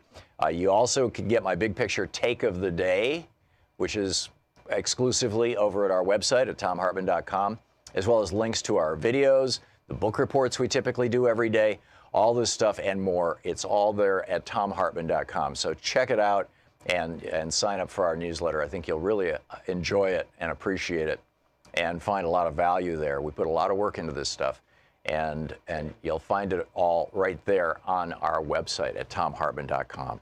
And be sure to check out the newsletter and sign up for it. It's great.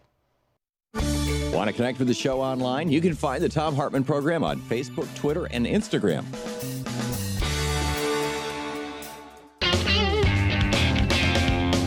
Congressman Ro Khanna with us for the hour, taking your calls. He's the vice chair of the Congressional Progressive Caucus. Brad in Elk Grove Village, Illinois. You're on the air with Congressman Khanna. Congressman, thank you for taking my call. And this is I'd like your comment off air on this. I believe I can prove Trump is a racist by this. Remember that Coast Guard lieutenant, white supremacist domestic terrorist of a couple of weeks ago? That story just dropped like a rock and it disappeared. Trump has said nothing, and nothing even mildly condemnatory about this guy. Let's put the shoe on the other foot. Let's say it were a Black Lives Matter or an Antifa supporter who did the same thing. Or a Muslim. Trump would be all over it. And I'll take your comment off air. Well, I agree with you about the president's hypocrisy, and I was also listening to Michael Cohen's testimony as he recounted detail after detail about the president making racist remarks or using race as a wedge issue. I think at this point it's pretty clear to the entire country about how the president has used race to divide the nation. What is concerning to me is how much support the president retains despite using these strategies, and one would have thought that a lot more people would have spoken out against him, but unfortunately that hasn't been the case. I suspect he's retaining support because of those strategies, but, I pray that I'm wrong.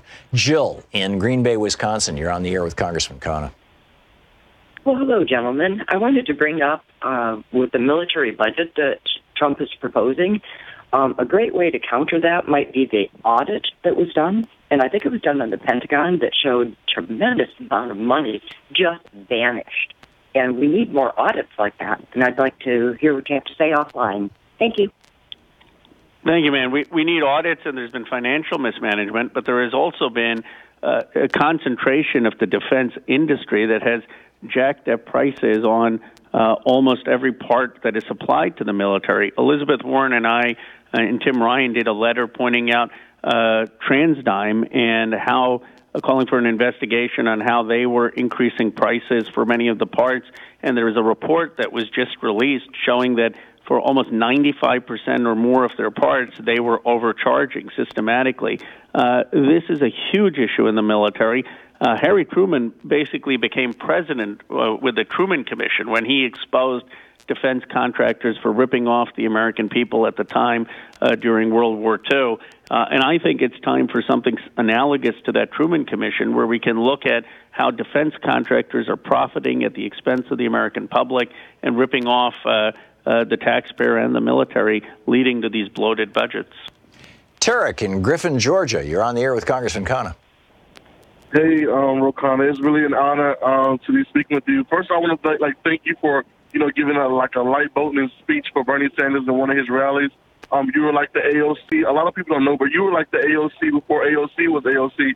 But my question is, what can we expect to see forth in the Green New Deal? Because with my job, I'm in the trucking industry, and autonomous trucks are already hitting the road on I-10. So, and I don't see too many. I see some politicians, you guys like you and AOC and Andrew Yang, but is there going to be anything to help out our industry along with other industries that might be dying away due to this technology? Because when manufacturing left Detroit, we know what happened there.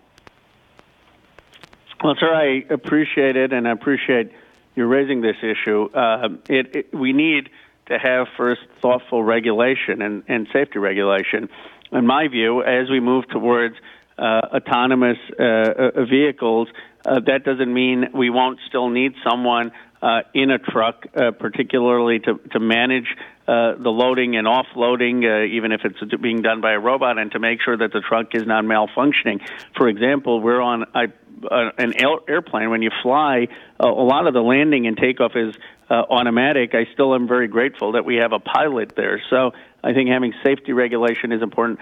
Second, I think we have to really think about, what type of jobs are still going to be available in trucking, and we'll see that some of the long-haul trucking may be most automated, but they're not going to be able to automate or we're a long, long way off from them being able to automate delivery into neighborhoods and the last few miles of trucking. And so I think we have to be preparing people also for the positions that are going to be most needed.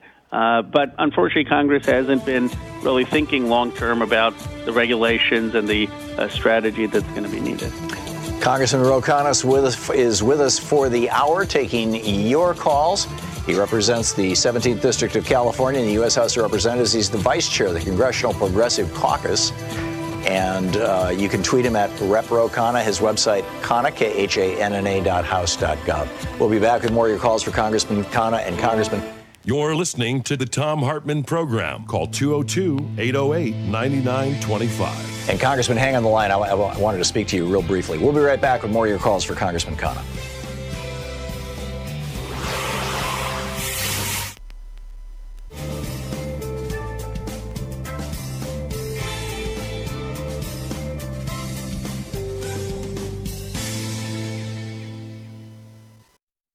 And I wanted to talk to you about commitment. How committed we all are to free speech TV, how we feel about this. You probably noticed that there are some hosts on free speech TV who, like me, really get in here and pitch this because we really care about this television network as well as our own shows. But, obviously about the television network, we'll go the extra mile. Others, not so much. I think it's the same way with viewers. There are some viewers who are very, very committed to free speech TV, and others probably just drop a toe in here from time to time.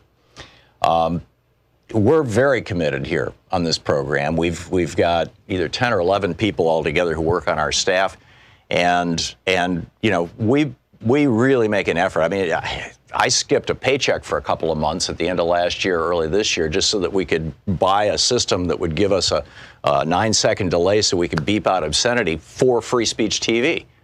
I mean, that's, and I don't mean like I'm some kind of martyr or anything, but my point is that there are levels of commitment and non-commitment on kind of both sides of this deal here.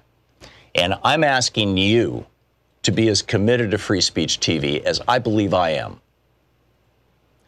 And, I get it. If you tune into free speech TV once or twice a month and you watch for 15 minutes, then, probably you're watching this going, why would I do that? But if you watch free speech TV a couple times a week, and if you get value from free speech TV and from this program, then I would think that you would be in that category like we are here of, we really care about this. This is really important stuff, this television network, the content on this television network, the programming on this television network, and that you would want to contribute. I would hope. And I know many of you already have, and thank you if you already have contributed to Free Speech TV. And if you have not, please allow me to gently kick your butt here and say, please pick up the phone and call 877-378-8669 and tell the good folks on the other end of the line that you would like to contribute to Free Speech TV, and feel free to mention our program and my name as well. Not that it produces any special benefits for us, but just as a way of saying, yeah, I'm with Tom on this. We're all in on Free Speech TV. Are you all in? 877-378-8669. There are a series of premiums that Free Speech TV offers. With a $20 gift, you get the Jesus Was a Socialist bumper sticker. And by the way, he was. It's kind of the message of the Gospels, With a $60 gift, you get the Free Speech TV sticker pack, which is 6 specially designed stickers. With a $72 gift, you get my new book. It's coming out in June. It's available for pre-order now on all the book sites, but you can order it, pre-order an autographed copy right now by calling Free Speech TV at 877-378-8669 with a $72 gift. You get not only the book, an autographed copy of the book, and the autograph means that you can probably sell it for a little more on eBay. But you also get the good feeling of knowing that you've contributed to Free Speech TV, that you've pitched in, that you've helped. It's a great book, by the way. I put a lot of work into it, and I think you're going to find it really useful, particularly if you want to be informed on the issue of guns and gun control and the history of guns in the United States from literally Jamestown to today.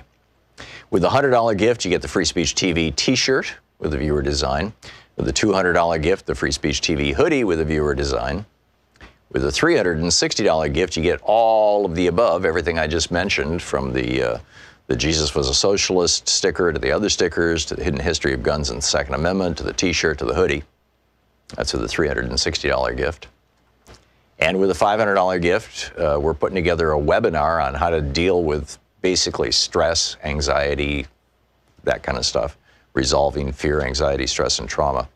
And with a $1,000 gift, come to Portland and, hang out in the studio here for the last hour of the show. And we'll go next door or down the street and have some nice lunch. And I think it'll be a great time. I'm looking forward to it, to meeting you. So those are the premiums. But the really important thing, I think, frankly, is Free Speech TV. Free Speech TV is part of our media landscape and one of the few parts of our media landscape. I mean, you can find comparable things and even some of the same programs, like over on YouTube or on Facebook or whatever, but they're a lot harder to find and they're scattered all over the place and you got to track them down.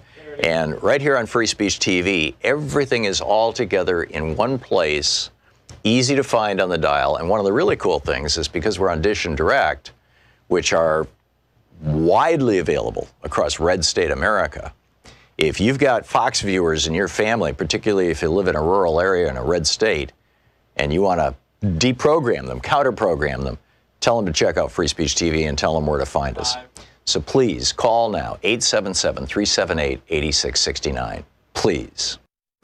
Want to connect with the show online? You can find the Thom Hartmann Program on Facebook, Twitter, and Instagram.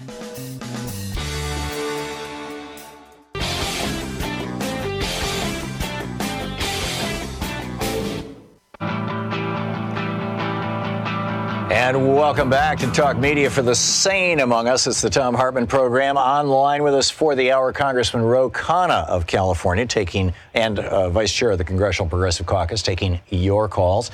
Charles in Opelika, Florida, listening on Sirius XM. You're on the air with Congressman Khanna. Hi, good afternoon, Congressman Khanna. Good afternoon, Charles. Okay, yeah. I love your show, Tom. I'm just calling because I was very alarmed over the weekend. I mean, I just got this shiver up my spine. I've been paying attention to what's been going on in India and Pakistan with the downed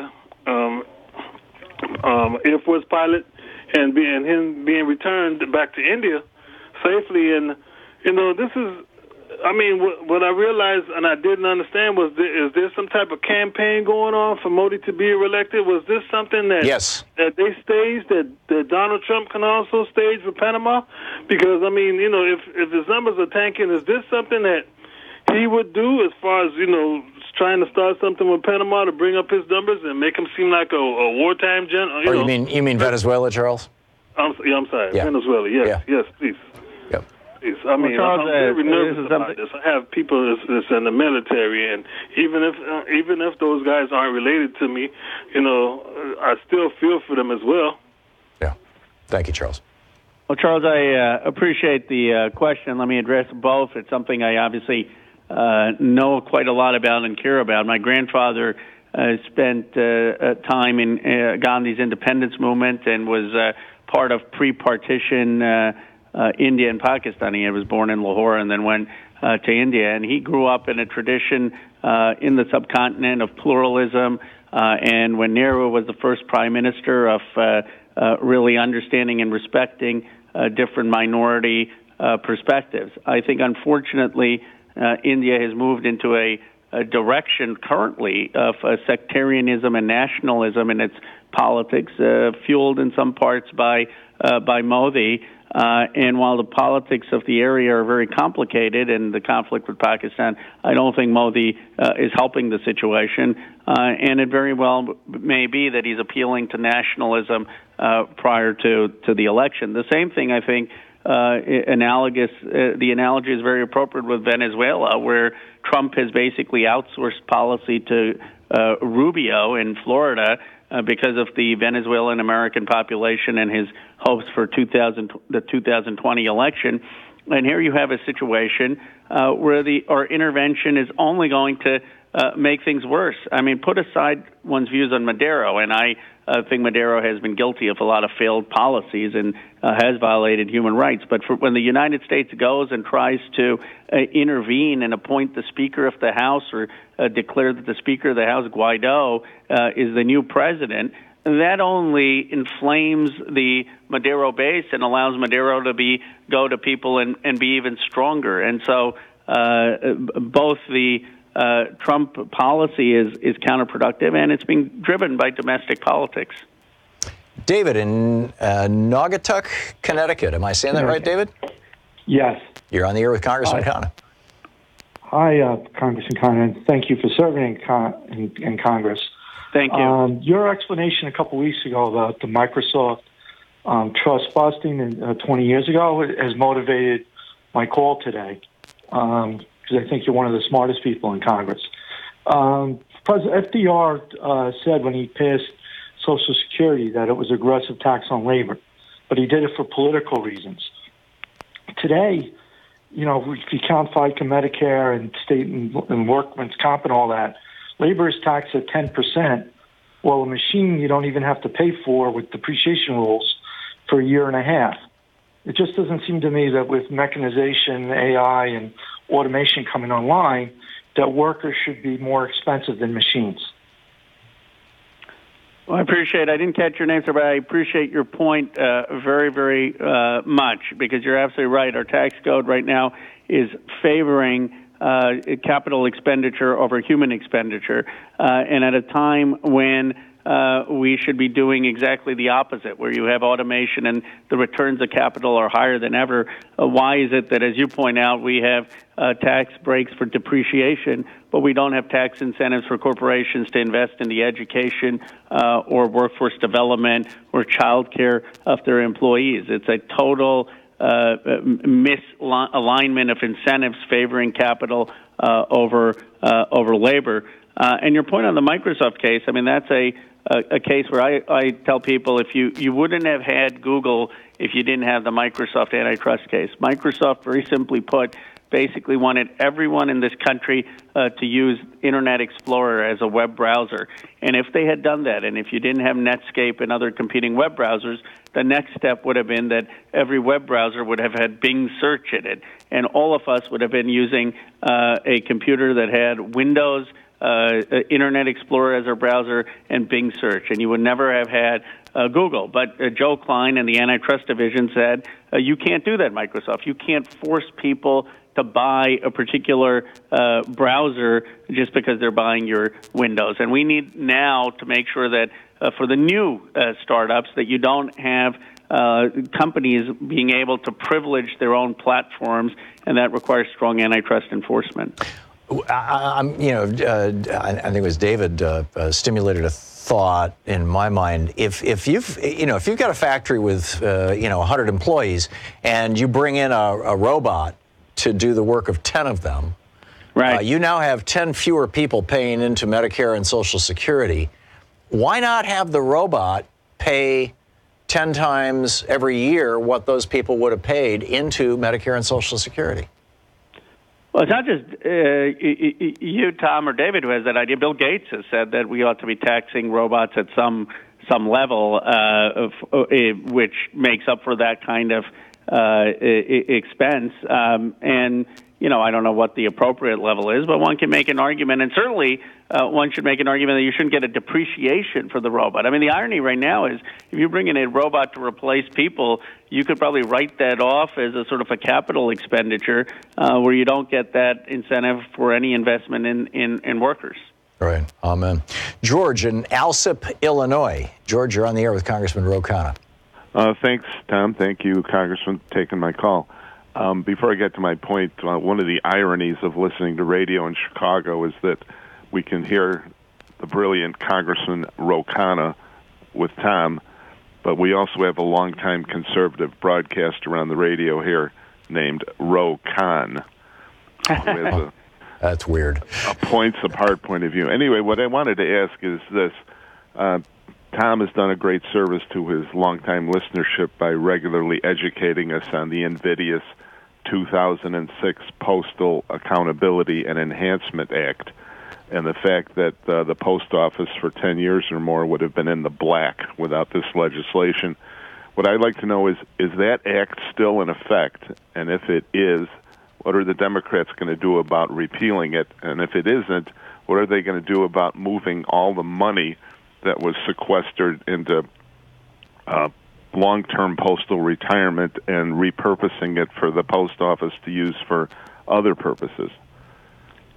Tom, do you want to take this? Because I got to be honest, I don't know the details of that act. Sure. I'm happy to Just a real quick recap. Back in 2006, the post office was making a profit, and they came out with a proposal they had the largest fleet of cars, gasoline vehicles in the United States, and they came out with a proposal to make them electric.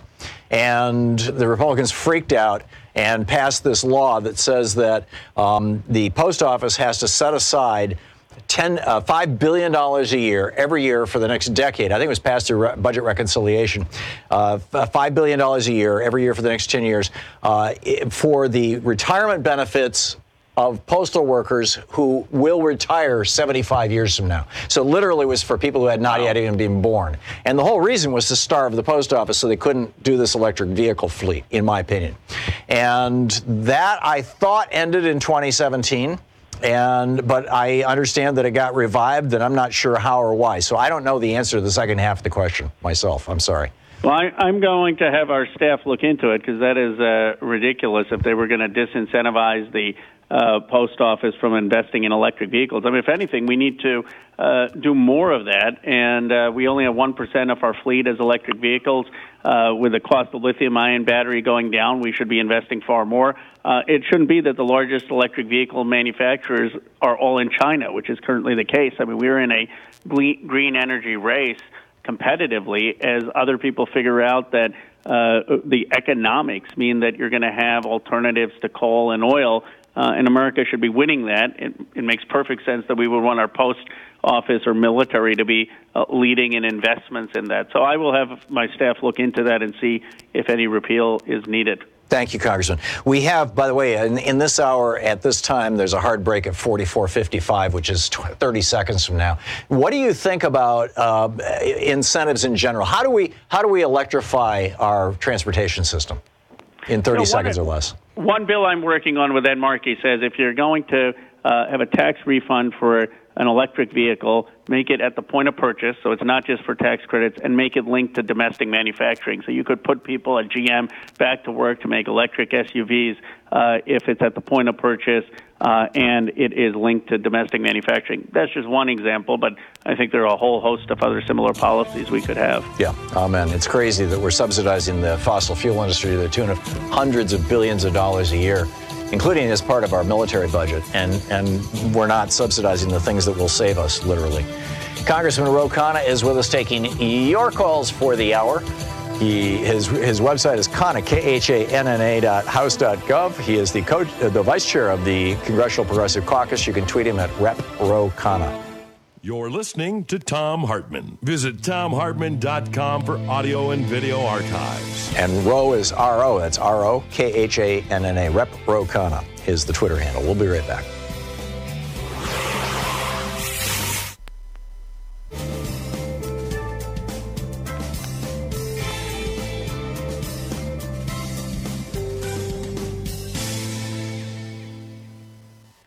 And welcome back. Morris in Long Beach, California, listening on KPFK. You are on the air with Congressman Khanna.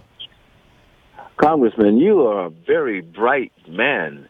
You sound like one of them guys when you were in school. You probably got straight A's, no doubt. Listen, are you familiar with the term al-Nakba? Morris, I'm not. I appreciate the compliment, but I tell you, the only difference between people who do well and not usually is supportive family and parents and others. I certainly got bad marks and others too, but I had a very supportive family around me. Well, you could have fooled me. Well, Congressman, when you get a chance, there's a man by the name of Max Blumenthal. He wrote a book called Goliath. Please, sir, take a look at it, particularly look up the term al-Nakba. It's very important in terms of what's going on in the Middle East. Could you do that for me, sir? I'm happy to read it and take a look at it. If you want, if you can send me any article or link to my office, just send us an email through our website, and if not, I'll look it up. I love you. Thank you. Bye-bye. Thanks, Morris. Kevin in Hempstead, New York. Kevin, you're on the air with Congressman Khanna. How you doing? Thank you, Congressman. Thanks for speaking with me. Congressman, I'd like to ask you a question. What do you think about ADLS? And let me go on before you answer that question. You have a group of people in the United States. They're African American descendants of slaves. They've had the biggest Holocaust in in world history, actually, and it's still going on today. Most of the people on the slammer are black people, and then you have Bernie Sanders saying, "Oh well, we think it's too divisive," and blah blah blah. At what point do these people actually get their reparations? And if they don't get their reparations, what's to stop them from doing an ISIS situation here, where they just say, "The hell of it, my country doesn't give a damn about me after we fought in all of these wars." Kevin, your phone is breaking up really badly, and I can only hear about every other word. Did you catch that, Congressman? Kevin, I got the gist of your question. First, let me say I support reparations. I'm on the Conyers bill to study the issue.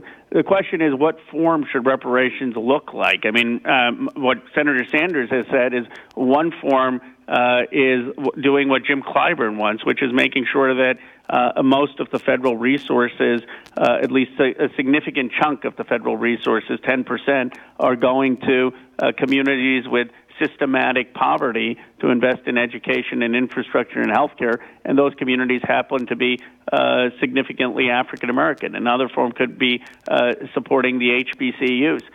The one place I would disagree with you, Kevin, is the studies show that African Americans tend to be the most patriotic Americans of all of us. So I don't think that this is about making sure that they remain patriotic. The studies are overwhelming. They are very, very patriotic. This is about making sure that we're dealing with systematic inequality to provide people with opportunities and recognizing that race plays a significant role in that. Yeah, now even David Brooks, the conservative columnist, is coming out and saying, time to look at reparations. And it's important to realize that reparations, people think of reparations and they say, okay, does that mean people get a check? And that's often not the way the most thoughtful people are thinking about reparations. It's one way of thinking about it, but you talk to people like Cornel West or others, and they'll tell you what one way of reparations is. What is our program for jobs? What is our program for education? What is our program for health care in communities that have faced redlining, that have faced segregation, and recognizing that we may need significant more investment in communities where there is a significant African American population to overcome racism and create opportunity. And I think what...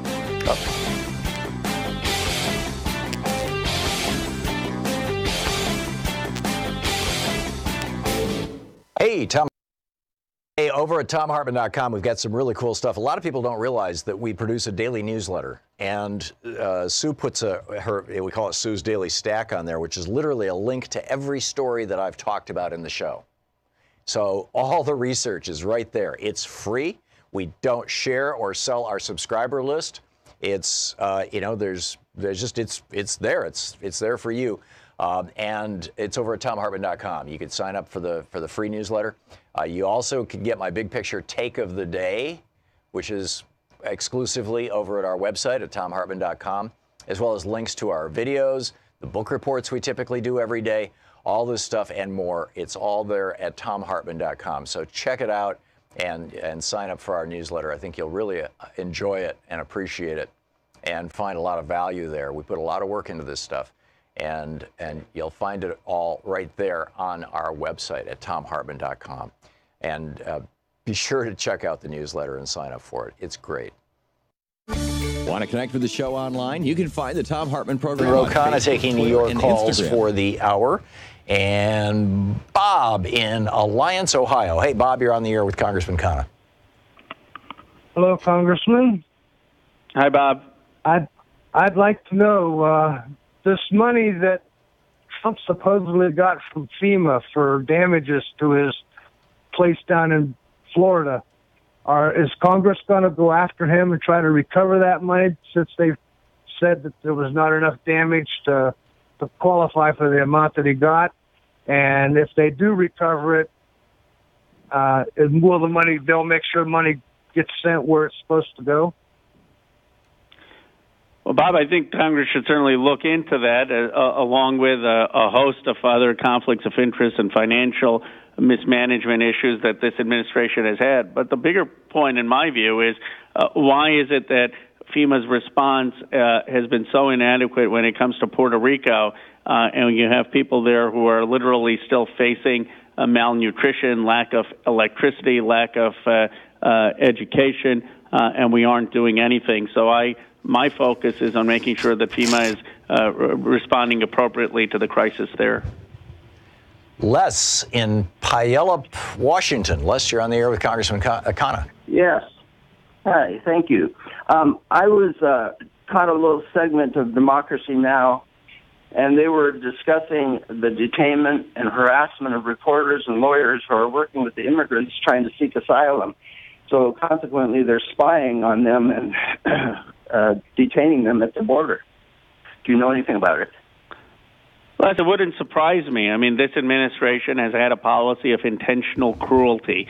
And by that I mean this isn't cruelty by accident. What they want is to provide a disincentive for people coming here, even legally. And so they want to show as much cruelty as possible to disincentivize people from coming. And they distort things. I mean, I read somewhere that we have about 20,000 asylum cases that we grant in a year. Think about that. In a country of almost 330 plus million, we're taking 20,000 asylum grantees, and yet we made such a big issue over people who are coming here for asylum. So we need to investigate this. We had in the oversight hearing already, oversight committee, a hearing on what's going on in the border, and I'm going to push that we look into also how the administration is treating lawyers and folks who are assisting folks who are processing their cases legitimate really through the asylum process.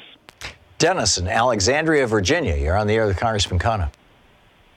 Thank you for taking my call, Congressman and Tom. Thank you, Dennis. Can you tell me, Congressman, whether there's any plan to present a bill authorizing anyone that wants to run for office must submit 10 years of their federal income taxes as well as a health report before they can get their name on a ballot, whether they're running the first time or for re-election?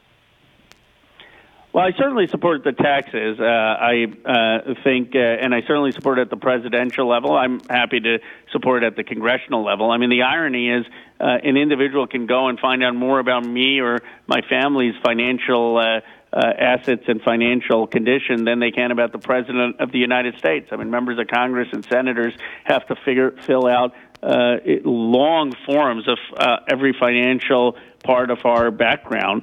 The President doesn't have the same obligation. So I would increase the transparency on the President. I would say 10 years of tax returns for the President, maybe some amount, maybe less for members of Congress or senators, or I'm fine even with 10 years for both of them. The health, I'm a little bit more hesitant on, just because you don't want to put people at a disadvantage, I think, or force them to be public about private illnesses. But I'm open to having some form of transparency as long as it doesn't violate people's privacy. Gail in Antelope, California. Just a minute, a little more than a minute until the end of this hour, Gail. A real quick one here for the Congressman. Yes, really quickly, Congressman. I wanted to find out, I understand that FEMA had allocated funds to California for repairs to the Oroville Dam that had the severe damage. Now Yes. they're refusing to provide those funds to California, and I heard that the state is trying to sue them. What's with that, and is there anything Congress can do to get those funds released for repairs? Well, we're already trying. Thank you, ma'am. Our delegation has written a letter to try to make sure we don't lose that funding. This administration has targeted California. They've targeted blue states. They've targeted the FEMA funding. They've targeted money for high-speed rail. It makes no economic sense. Of course, California is almost 15% of the GDP of this country, a lot of the innovation and economic growth. It's the largest state in terms of economic contribution, but this administration doesn't care. They view it as a blue state and one that they're going to penalize. And I don't think I've ever lived through a president or an administration that has been that overtly discriminatory based on political allegiance and that oblivious to investments that would help the United States. It truly is extraordinary. Congressman, thanks so much for being with us today. It's just absolutely wonderful that you come on this program and do this national town hall with us every other week. I really appreciate it. It's really a pleasure. I learned so much from the people who call in. Thank you. And thanks again. Congressman Ro Khanna, his website, Khanna, KHANNA.house.gov. You can tweet him at Rep. Ro Khanna, R-O Khanna. And we'll be back in just a minute with Ryan Grimm, the bureau chief of The Intercept, the D.C. bureau chief. You're listening to Thom Hartmann.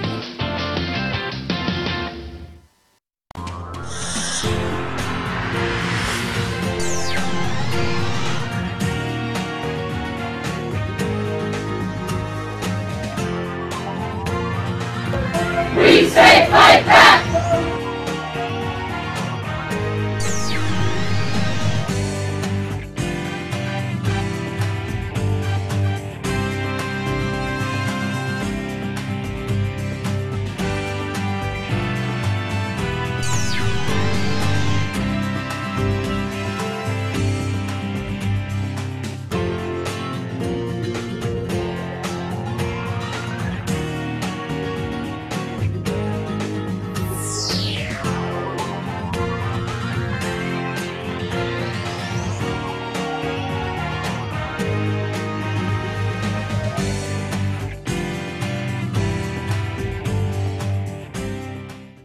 And I wanted to talk to you about commitment.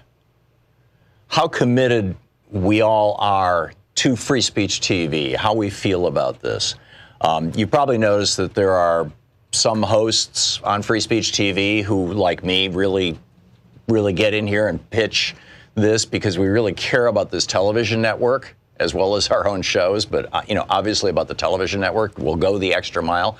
Others, not so much. I think it's the same way with viewers. There are some viewers who are very, very committed to free speech TV, and others probably just drop a toe in here from time to time. We're very committed here on this program. We've got either 10 or 11 people altogether who work on our staff, and we really make an effort. I mean, I skipped a paycheck for a couple of months at the end of last year, early this year, just so that we could buy a system that would give us a 9-second delay so we could beep out obscenity for free speech TV.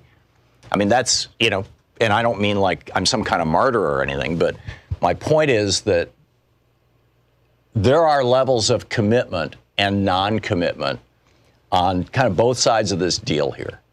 And I'm asking you to be as committed to free speech TV as I believe I am. And, I get it. If you tune into free speech TV once or twice a month and you watch for 15 minutes, then, probably you're watching this going, why would I do that? But if you watch free speech TV a couple times a week, and if you get value from free speech TV and from this program, then I would think that you would be in that category like we are here of, we really care about this. This is really important stuff, this television network, the content on this television network, the programming on this television network, and that you would want to contribute. I would hope. And I know many of you already have, and thank you if you already have contributed to Free Speech TV. And if you have not, please allow me to gently kick your butt here and say, please pick up the phone and call 877-378-8669 and tell the good folks on the other end of the line that you would like to contribute to Free Speech TV, and feel free to mention our program and my name as well. Not that it produces any special benefits for us, but just as a way of saying, yeah, I'm with Tom on this. We're all in on Free Speech TV. Are you all in? 877-378-8669. There are a series of premiums that Free Speech TV offers. With a $20 gift, you get the Jesus Was a Socialist bumper sticker. And by the way, he was. It's kind of the message of the Gospels, With a $60 gift, you get the Free Speech TV sticker pack, which is 6 specially designed stickers. With a $72 gift, you get my new book. It's coming out in June. It's available for pre-order now on all the book sites, but you can order it, pre-order an autograph copy right now by calling Free Speech TV at 877-378-8669 with a $72 gift. You get not only the book, an autographed copy of the book, and the autograph means that you can probably sell it for a little more on eBay. But you also get the good feeling of knowing that you've contributed to Free Speech TV, that you've pitched in, that you've helped. It's a great book, by the way. I put a lot of work into it, and I think you're going to find it really useful, particularly if you want to be informed on the issue of guns and gun control and the history of guns in the United States from literally Jamestown to today. With a $100 gift, you get the Free Speech TV T-shirt with a viewer design. With a $200 gift, the Free Speech TV hoodie with a viewer design. With a $360 gift, you get all of the above, everything I just mentioned, from the Jesus Was a Socialist sticker to the other stickers, to the hidden history of guns and the Second Amendment, to the T-shirt, to the hoodie. That's with a $360 gift. And with a $500 gift, we're putting together a webinar on how to deal with basically stress, anxiety, that kind of stuff, resolving fear, anxiety, stress, and trauma. And with a $1,000 gift, come to Portland and, hang out in the studio here for the last hour of the show. And we'll go next door or down the street and have some nice lunch. And I think it'll be a great time. I'm looking forward to it, to meeting you. So those are the premiums. But the really important thing, I think, frankly, is Free Speech TV. Free Speech TV is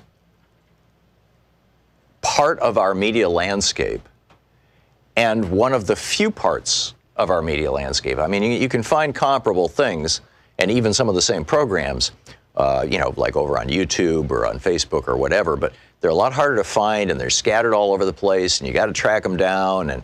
And right here on Free Speech TV, everything is all together in one place, easy to find on the dial. And one of the really cool things is because we're on Dish and Direct, which are widely available across red state America. If you've got Fox viewers in your family, particularly if you live in a rural area in a red state, and you want to deprogram them, counter-program them, tell them to check out Free Speech TV and tell them where to find us. So please call now, 877-378-8669. Please. Hey, over at ThomHartmann.com, we've got some really cool stuff. A lot of people don't realize that we produce a daily newsletter. And Sue puts we call it Sue's Daily Stack on there, which is literally a link to every story that I've talked about in the show. So all the research is right there. It's free. We don't share or sell our subscriber list. It's, it's there. It's there for you. And it's over at ThomHartmann.com. You can sign up for the free newsletter. You also can get my big picture take of the day, which is exclusively over at our website at ThomHartmann.com, as well as links to our videos, the book reports we typically do every day, all this stuff and more. It's all there at ThomHartmann.com. So check it out and sign up for our newsletter. I think you'll really enjoy it and appreciate it and find a lot of value there. We put a lot of work into this stuff. And you'll find it all right there on our website at ThomHartmann.com. And be sure to check out the newsletter and sign up for it. It's great. Want to connect with the show online? You can find the Thom Hartmann Program on Facebook, Twitter, and Instagram.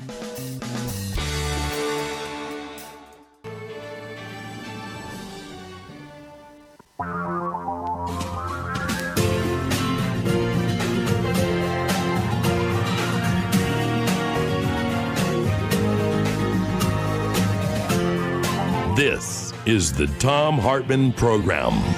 And welcome back to the third hour of our program. Congressman Khanna taking your calls for the hour and the last hour. It was fascinating.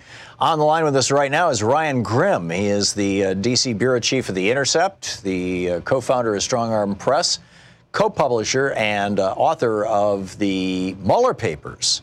You can tweet him at Ryan Grim, R-Y-A-N-G-R-I-M. And strongarmpress.com is the website. Ryan, welcome back to the program. It's been a while. It has. It's been too long. It's great to have you on. So you've published the Mueller papers. Right. What is this? What's the significance of this? Where'd you get the information? Just tell us all about it, please. Right. Well, one little clarification. I'm not actually the author. The technical author, I suppose, would be Robert Mueller. Right. Along with a number of, I'm sure he has ghostwriters in his office who are helping him put it together. But as it became clear that there was at least a possibility that the Mueller report will not see the light of day, or at least might have to be leaked in order to see the light of day, at Strong Arm Press, we started thinking, well, wait a minute. Well, he's actually been publishing pieces of the Mueller report over the last kind of year and a half. Each indictment, each sentencing memo, is going to be the fodder that he uses to eventually put together his report. Now, his report, who knows what it's going to have in it. But if you want to know the grist that he's developed that has been able to be turned into actual indictments, because that's what, the rest of it is interesting, and we should, it's nice to know what all of these different actors and operatives were up to. But if you're curious what the actual crimes are that Mueller has found, it doesn't appear that he's going to find any more. Now, he could always surprise us with a last-minute, massive, sweeping indictment and roundup of half the city. But these are the characters that he's put before judges so far, and all of those indictments are public. They are a real pain to read, though. You have to go searching around, finding the PDFs, download the PDFs. You read it for 2 pages. If you go away from a PDF on your phone, forget about it. You'll never find your place in there again. And so, I, for one, had meant to read a ton of these, but just had never gotten around to it. I said, I've heard that indictment's actually a good read. I'm going to read it. And then days go by and I don't. So what we did is we just found them all, formatted them, and put our own Mueller report out, so to speak. That's extraordinary. There was some speculation that Mueller expected that there would be such opposition to his findings being made public that one of the ways that he has found to get around this anticipated problem, particularly watching what Nixon did back in the 70s and nearly successfully. But the way that he was going to do this was basically by leaking everything he's finding in the form of these specific indictments, these criminal indictments. There's been over 100 of them, have there not? Right. Yeah. Yeah. And I think that's exactly right, and it serves 2 purposes. So, on the one hand, he gets the information out. So people who want to say, well, there were no crimes committed. Well, here are the crimes. People want to say, well, nobody's been indicted for a crime of collusion. That's absolutely true. That's correct. What we have is a lot of peripheral stuff at this point. So it serves his purpose to get it out. The President Trump can't stop him from filing a sentencing memo or filing an indictment, but it also kind of whets the appetite of the public, and it makes it harder for people then, to suppress the ultimate report. Paradoxically, though, I think it will also, if the final report is published, take some of the air out of it. In other words, if you read this book that we put together called the Mueller Papers, if you read it cover to cover, you come away and be, this is a staggering crime. This is an extraordinary cast of incompetent criminals who came together, and they should all be tossed out and locked up. But then you realize, well, I kind of knew a lot of this stuff already, right. and that's how it is likely to be reported. If there isn't much new in the Mueller report, there'll be this insane amount of criminality that is exposed in the report. But because we already know about so much of the criminality, it'll just say, well, no, nothing new here. Yeah, it's like the drip, drip, drip has kind of inured us to it. And then on top of that, Trump and Giuliani go out and, well, yeah, of course I did, X, Y, Z. Well, of course, there's nothing wrong. There's nothing wrong with taking help from the Russians, et cetera. And at a certain level, I mean, even Nixon wasn't that sociopathic and brazen. I mean, it's just mind-boggling. We're talking with Ryan Grimm. He's the co-founder of the Strong Arm Press, co-publisher of the Mueller Papers. StrongArmPress.com is the website. Ryan, what are the? I mean, you're pretty well informed. I think I am, and the listeners to this program, by and large, are in terms of the day-to-day stuff that's been going on for a year or so of Mueller's various indictments. But what were the things, or what are the things that people would find in this book, the Mueller Papers, that you found or refound? As you point out, we kind of all rediscover these things. Found or refound that are the most shocking to you, the most amazing, the most breathtaking. Right. I mean, so much of it is so good, and we even included a blurb from Jeffrey Toobin in the New Yorker calling the Mueller sentencing memos a novelistic in quality. Because just think about this. Roger Stone is not even an extraordinary figure in this crew because they're all such extraordinary figures. To me, when I was going back through it, the indictments, which were sort of pointless but served to get it into the public record, the indictments of the dozen-plus Russian operatives, that indictment is fascinating to read because it relies on both intelligence as well as the as well as the investigation that they did to put together a narrative of how the GRU goes about trying to sow discord in a foreign country. I say it's pointless because what are the chances that these guys are going to actually show up for their court date? It's not strong, but it does. But to your earlier point, it gets it out there in public. And this is not something that Putin has done exclusively for Trump or even exclusively for the United States. This is a Russian foreign policy tactic to go in and sow chaos in the domestic politics of countries that it wants to kind of bring down. Russia very much sees geopolitics as a zero-sum game, and so if they can screw up the UK and mess around with Brexit, then they win. If they can screw up France and fund some right-wing fascist party, then they win. If they can boost some right-wing party in Germany, then they win. In their minds, they win. And so it's important to understand what are the mechanics behind this. And that particular indictment, goes through how they create fake social media accounts, how they seed articles, how they then pay to boost these articles. It goes into their attempts to convert that into protests on the ground and shows them utterly incapable of doing that. They can build a Black Lives Matter Facebook page and they can schedule a protest, but they can't get more than 2 or 3 people to show up, which shows you need real organizing, to actually build social movements in a country, which shouldn't be surprising to anybody who's been involved in organizing. But you don't need that if you're just trying to throw junk everywhere and kind of throw dust in people's eyes. So that one in particular was an interesting read to see how Russia sees its role in these shenanigans. Fascinating stuff. The new book is The Mueller Papers. It's a compilation of all the public documents here that most of us have forgotten about, never read, overlooked, just heard about, and apparently a hell of a shocking read. Ryan Grimm, the co-publisher. Ryan, thanks for being with us today. Yeah, thanks for having me. Great talking with you. StrongArmPress.com is the website. Ryan Grimm is the Twitter handle. This is the Thom Hartmann Program. We'll be back with more of the news of the day and your calls in just a few minutes. It's 15 minutes past the hour.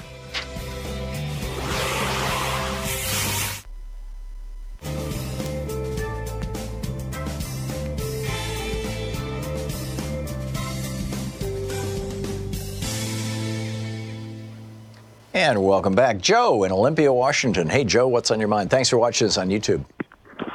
Yeah, hi, Tom.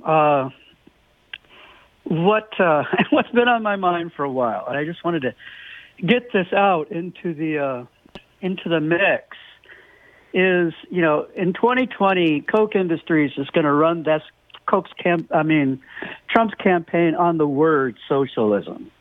I mean, that's what I'm seeing. It really doesn't go any further than that. I think you're right. And the word socialism really it's a 9-letter word. Socialist is a 9-letter word. And by themselves, they contain absolutely no information. And my bone is with the media, MSNBC, and the people who are going to give you this an American election again in 2020. And they're not going to, it's time for the Democrats somehow to stand up to that media. And when the word socialism and the word socialist is used, to call it out as containing absolutely no information. Please give us some information. Yeah. What are you talking about when you use this word? The two things that I think are hugely missing here, Joe, are number one, the actual dictionary definition, the primary definition of socialism is what Karl Marx defined, which is the government controlling the means of production and distribution of goods and services. And nobody in the Democratic Party is calling for that. That is, what the Soviet Union did. It's what China does, et cetera. So pure socialism is not what people are calling for. But what democratic socialism is and what American socialism is and has been labeled as such, frankly, by the Republican Party since the 1930s, is Social Security, Medicare, Medicaid, long-term unemployment insurance, food stamps. All of these things are American socialism. And that fact never gets mentioned on TV. And then the flip side of that, the thing that makes me equally crazy, and I was watching this last week, I watched about 15 minutes of Morning Joe as I was getting ready, morning getting out of the house. And him and Donnie Deutsch were having this thing about, well, I'm a capitalist, you're a capitalist. Why won't Jay Inslee say that he's a capitalist? As I recall, I think it was Jay Inslee. It was one of the presidential candidates who wouldn't say that he was a capitalist. No, it was John Hickenlooper. John Hickenlooper wouldn't say that he was a capitalist. He was like, why won't he say he's a capitalist? And I'm like, capitalist, look it up in the dictionary. A capitalist is a person who lives off of or benefits from capital. That is to say, a person who makes money with money. There are probably not more than, 100,000 capitalists, true capitalists, maybe a couple 100,000 in the United States. People who literally are living off their trust funds, people who are literally living off their investments. There are very, very few of those people. The rest of us are workers, right, who are working, or we're on a pension or something, but that's not capitalism. And for these people to think that being a businessman, I've been a businessman for 50 years. I've owned my own businesses for 50 years. I've never been a capitalist. I've never made money with money. I make money off my own work. So it's like these two words, socialism and capitalism, the media does just a terrible job of using either one of them, and it makes me nuts. So I'm with you, Joe. Thanks a lot for the call. It's coming up on 20 minutes past the hour. We'll be back with more of your calls and the news of the day right after this.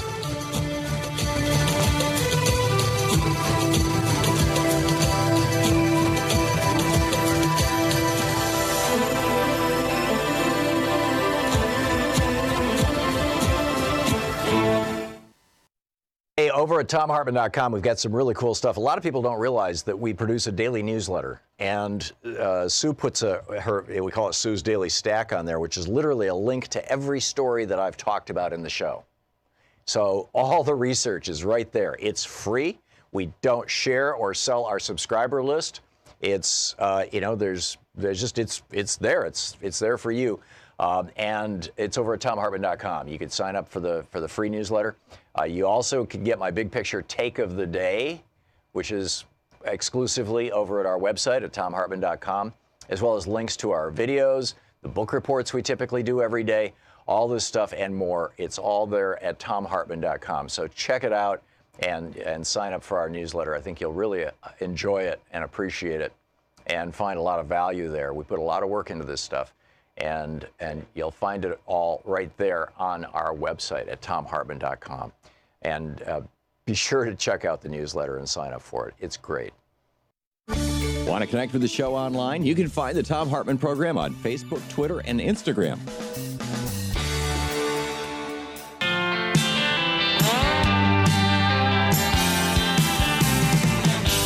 Welcome back. Thom Hartmann here with you.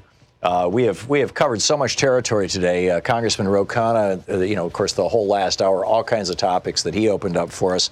I started out the program pointing out that Donald Trump is just basically, come out with this insane budget that is going to give the military $34 billion more than they asked for, billion with a B, which many of us are speculating is going to become his little personal slush fund now that he's figured out that he can take money out of the military budget by declaring an emergency.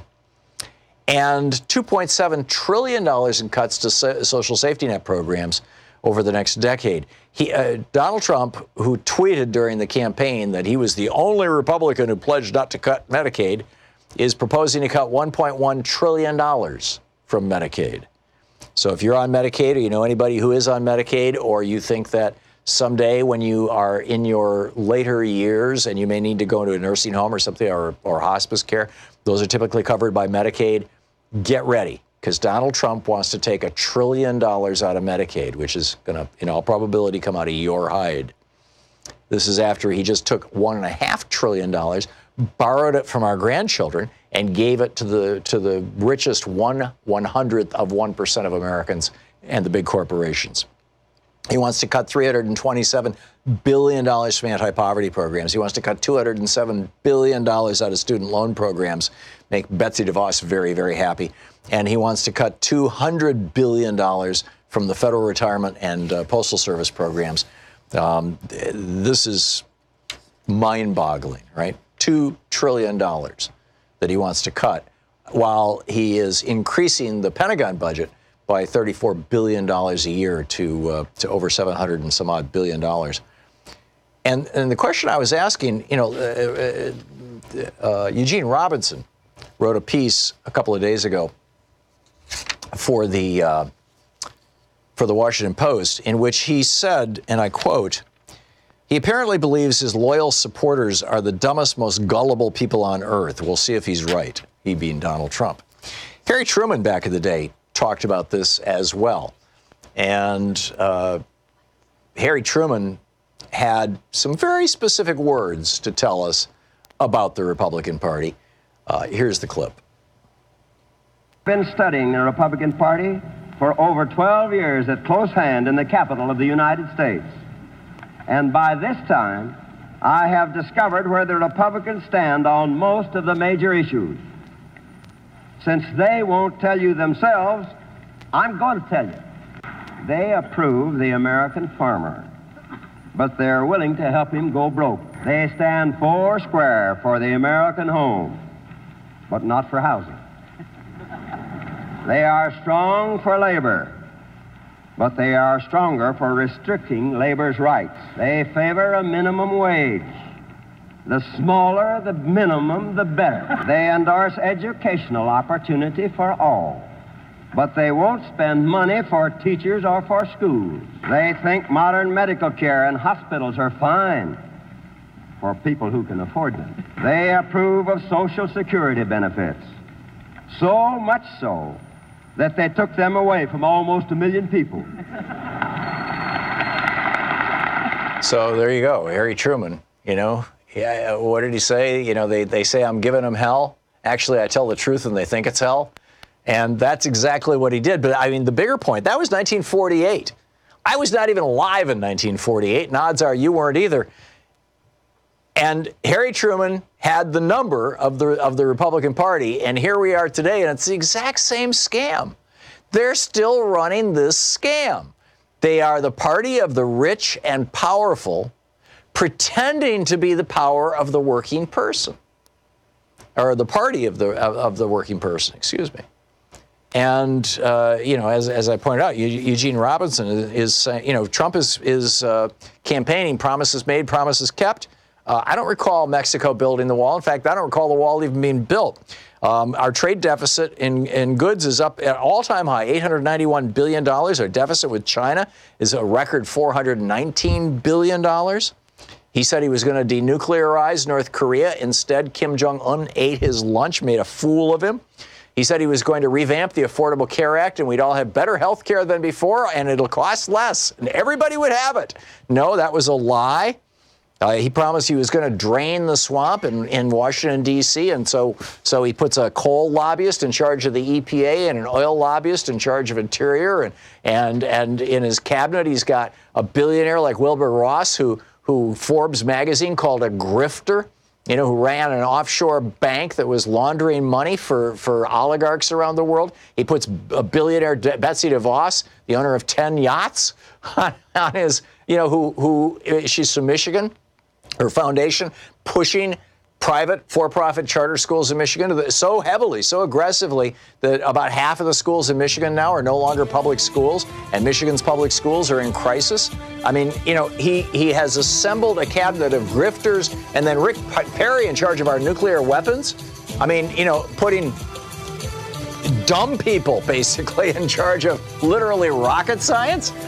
It is shocking. So my question to you, my question from the first hour, do you think Trump supporters are actually this stupid? Or is there something else going on? You're listening to the Thom Hartmann Program. Call 202-808-9925. How long are they going to continue to support him before they figure out that they've been conned? Or can Right Wing Hate Radio and Fox News really hold this thing together for him?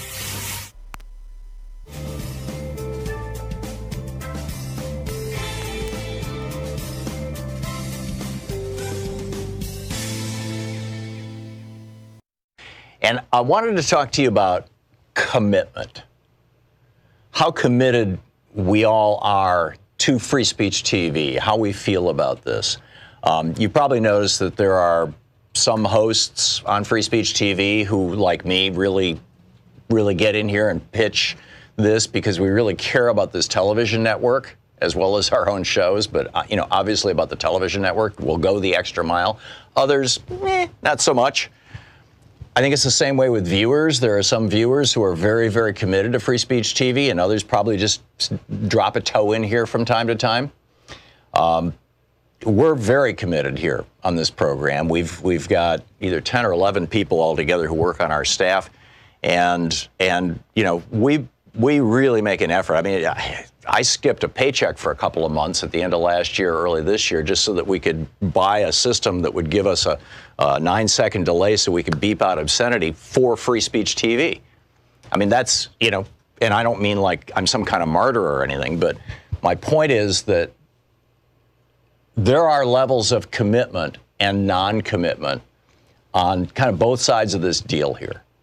And I'm asking you to be as committed to free speech TV as I believe I am. And, I get it. If you tune into free speech TV once or twice a month and you watch for 15 minutes, then, probably you're watching this going, why would I do that?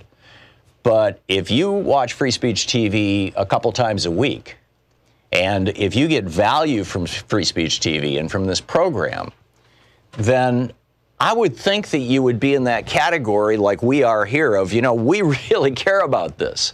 This is really important stuff, this television network, the content on this television network, the programming on this television network,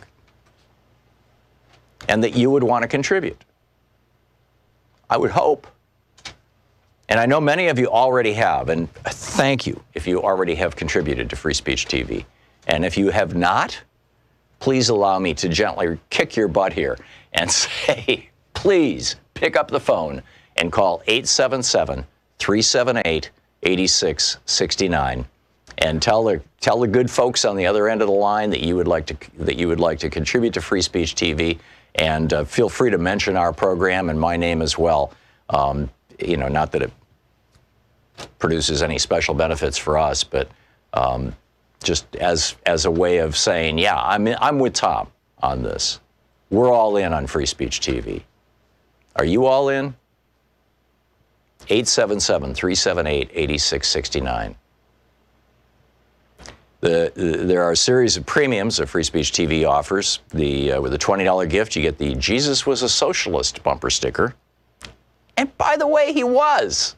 It's kind of the message of the Gospels, With a $60 gift, you get the Free Speech TV sticker pack, which is 6 specially designed stickers. With a $72 gift, you get my new book. It's coming out in June. It's available for pre-order now on all the book sites, but you can order it pre-order an autograph copy right now by calling Free Speech TV at 877-378-8669 with a $72 gift.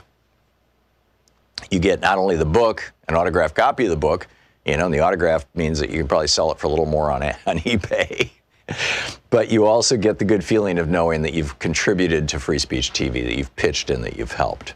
It's a great book, by the way. I put a lot of work into it, and I think you're going to find it really useful, particularly if you want to be informed on the issue of guns and gun control and the history of guns in the United States from literally Jamestown to today.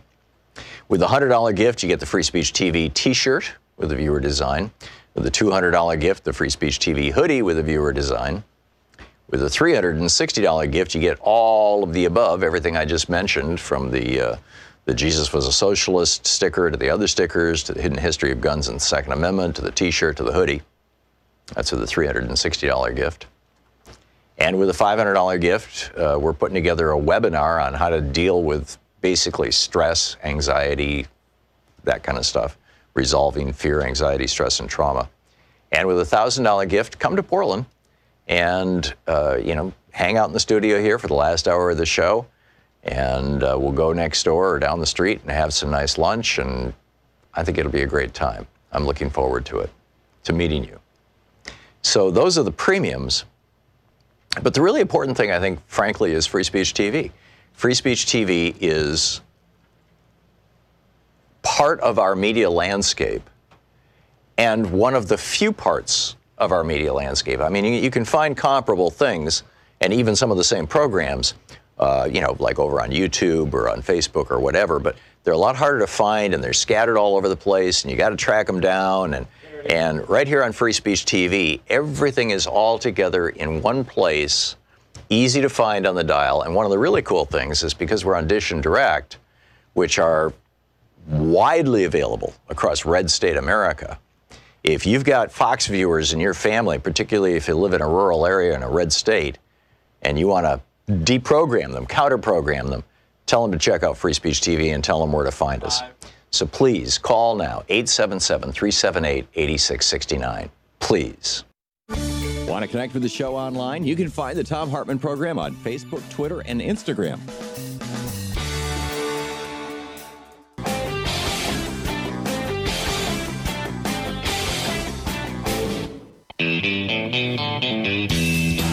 Welcome back. Thom Hartmann here with you. Just a couple quick stories I want to share with you, and then I'll pick up your phone calls. Actually, we've got another hour and a half. I'll get to these at the top of the next hour. Say what? Oh, we only have a half hour. Oh, that's right. I'm looking at a clock that hasn't been daylight savings adjusted. So anyhow, okay, very quickly. The Trump administration is planning on using Facebook and Twitter to spy on people who are collecting federal disability payments. Honest to God, 10 million people get Social Security disability payments, and the Trump administration has decided they don't want to pay for this anymore. So if you're on disability and on your Facebook page, you have posted pictures of yourself doing something, let's say that you're claiming that your back is bad, and on Facebook you got a picture of yourself, mountain biking or something, they're going to take that picture and deny your claim. Now, a lot of people say you're in terrible chronic pain, but hey, you can smile long enough for the camera. That smile may cost you your Social Security. The Trump administration, honest to God, is going after Facebook and Twitter to try to deny people their Social Security benefits and their disability benefits. In Arizona, the Republicans in the state house want to, the people of Arizona, by a 2-to-1 margin, 2/3 of the people in Arizona voted to raise the minimum wage to $12 an hour next year. 2/3 of the people in Arizona voted for this. It was a ballot initiative. The legislature now is saying, oh, well, the Republicans who control the legislature, the people didn't really mean that. Anybody under 22 years of, anybody younger than 22 only gets $7.25 an hour. That's what's right. That legislation is right now before the Arizona House of Representatives. And the National Rifle Association has attacked Alexandria Ocasio-Cortez as, quote, a self-absorbed socialist darling. Right. Brilliant. Steve in Lexington Park, Maryland. Hey, Steve, what's up? Hi, Tom. Thank you for having me. One thing, you and I share the same birthday. Thought you might want to know that. Okay. And I donated enough money to Free Speech TV, as I always do, to get your book about the Second Amendment. So I'll be looking forward to that. Now, what I called up about is two topics. I think I might have spoken to you about this before. I do believe in changes, the changes that the Democratic Party would like to see, but I'm in the camp that says you should take it slow. For instance, I was an elementary school teacher for 31 years, and we got a brand new young principal after 15 years working with one principal, and this principal wanted to make major changes very fast, and we on the advisory committee said, no, let's make the changes slow. We go with your change, but let's do it slow. The principal decided to make the changes real fast, and the school went in, basically for a couple of years, went into a depression because it was not a nice place to work. So I say, if you want to make changes, let's go about it slow. Let people get used to the changes before you make the next change. Yeah, I think rather than slow or fast, I think that what we should be talking about is what is the appropriate time period. Pete Buttigieg yesterday in the town hall with CNN on Medicare for All made the point that the way to back into that is to simply give everybody the public option tomorrow morning.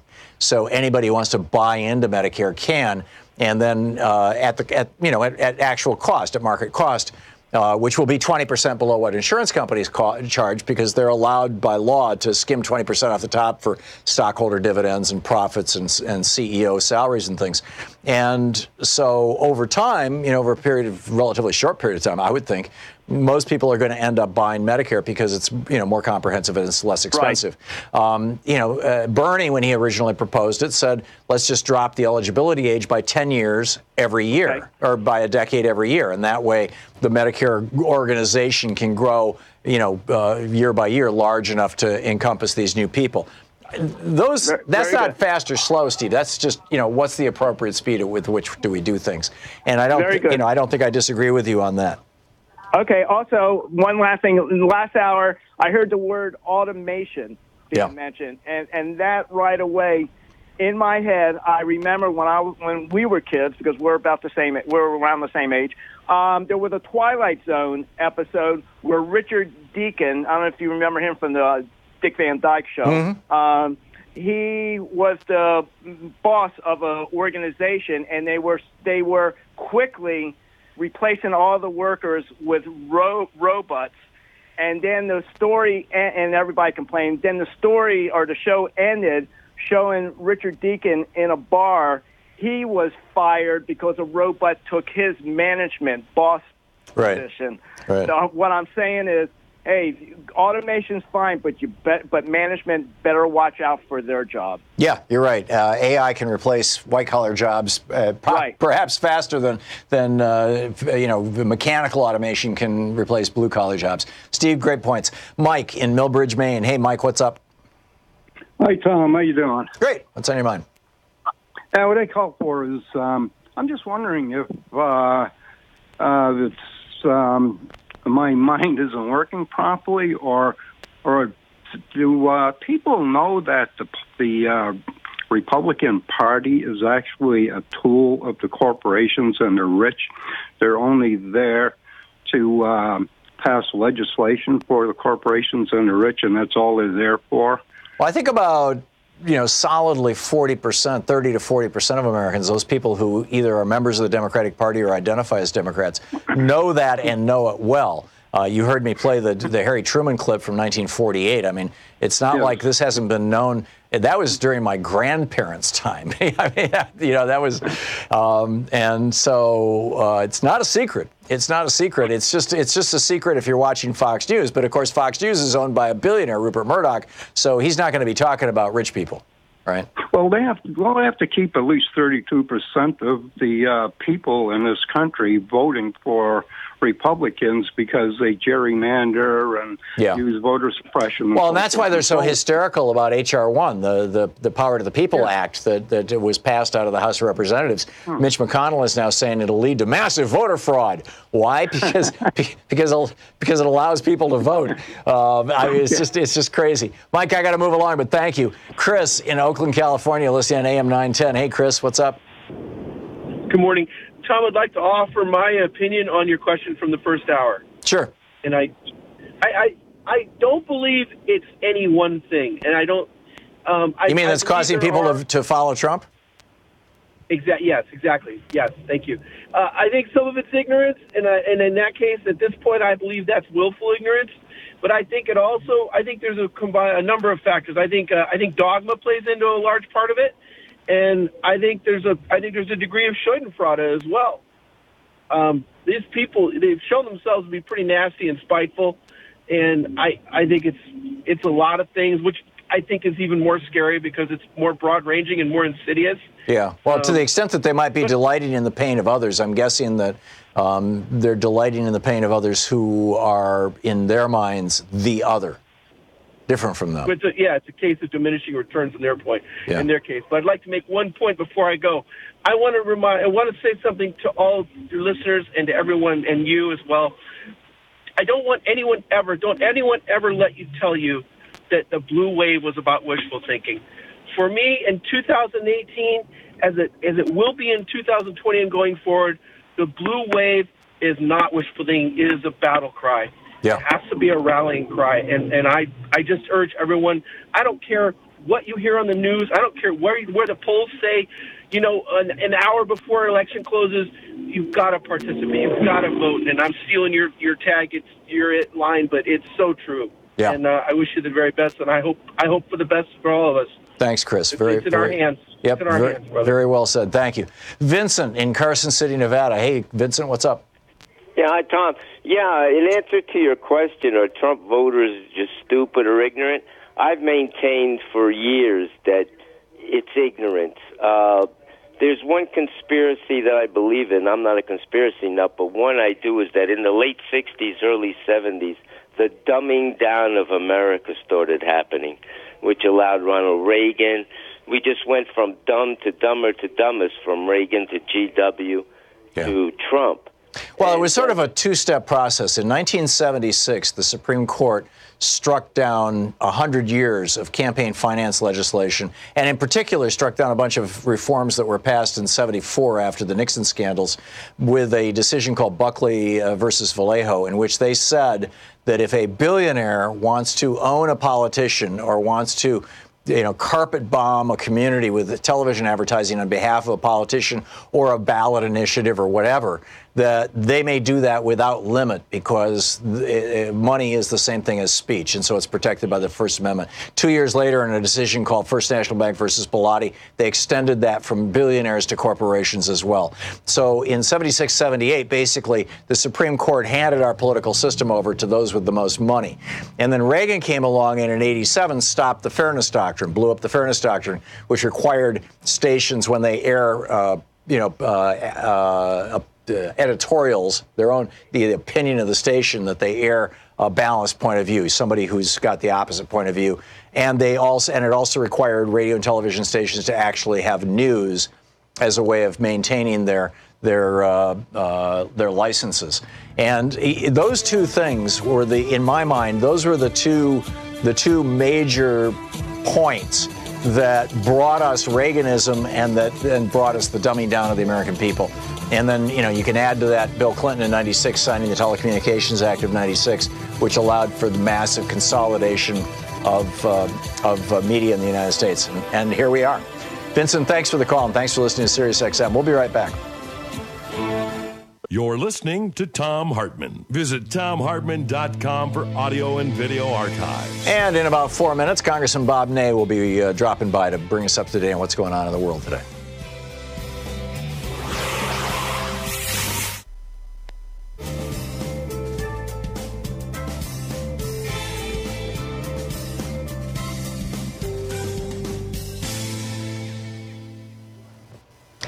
And welcome back. Let's see here. Nikki in Ansonia, Connecticut, watching us on Facebook Live. Hey, Nikki, what's up?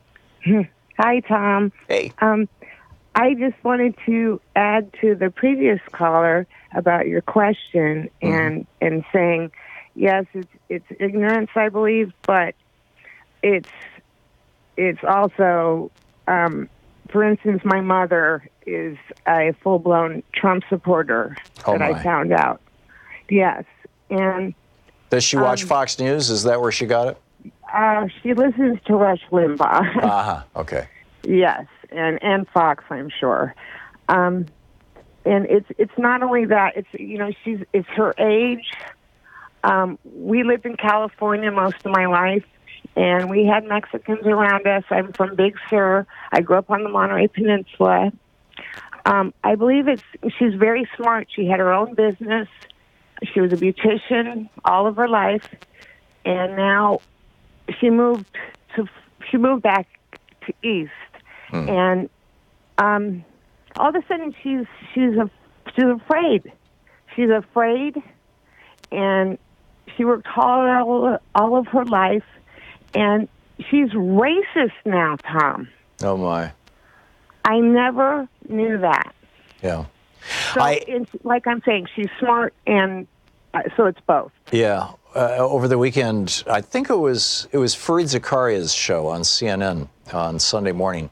He had on a professor of neuroscience who said that there is this part of the brain, a little tiny part of the brain, it's on both sides of both hemispheres. It's called the insula, and what it does is it produces disgust.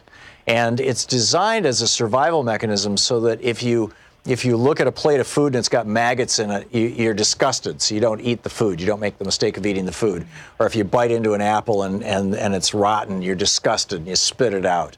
And that in every other mammal, the insula serves that purpose. And it does primarily for us as well.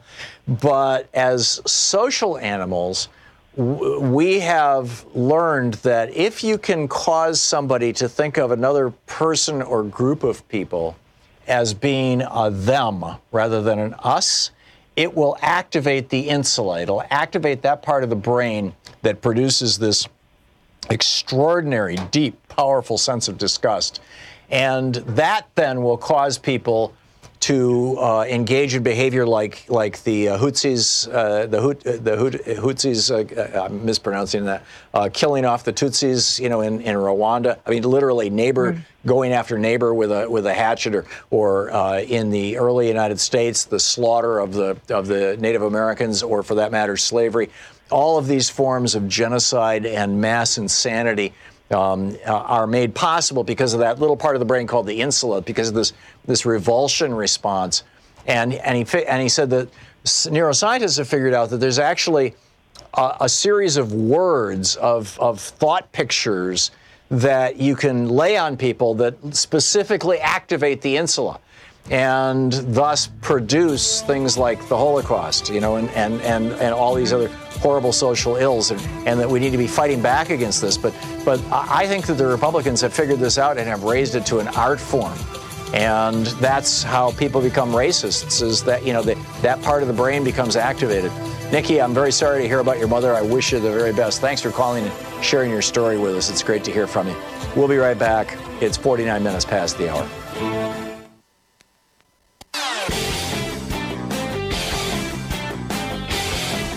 Hey, over at ThomHartmann.com, we've got some really cool stuff. A lot of people don't realize that we produce a daily newsletter, and Sue puts we call it Sue's Daily Stack on there, which is literally a link to every story that I've talked about in the show.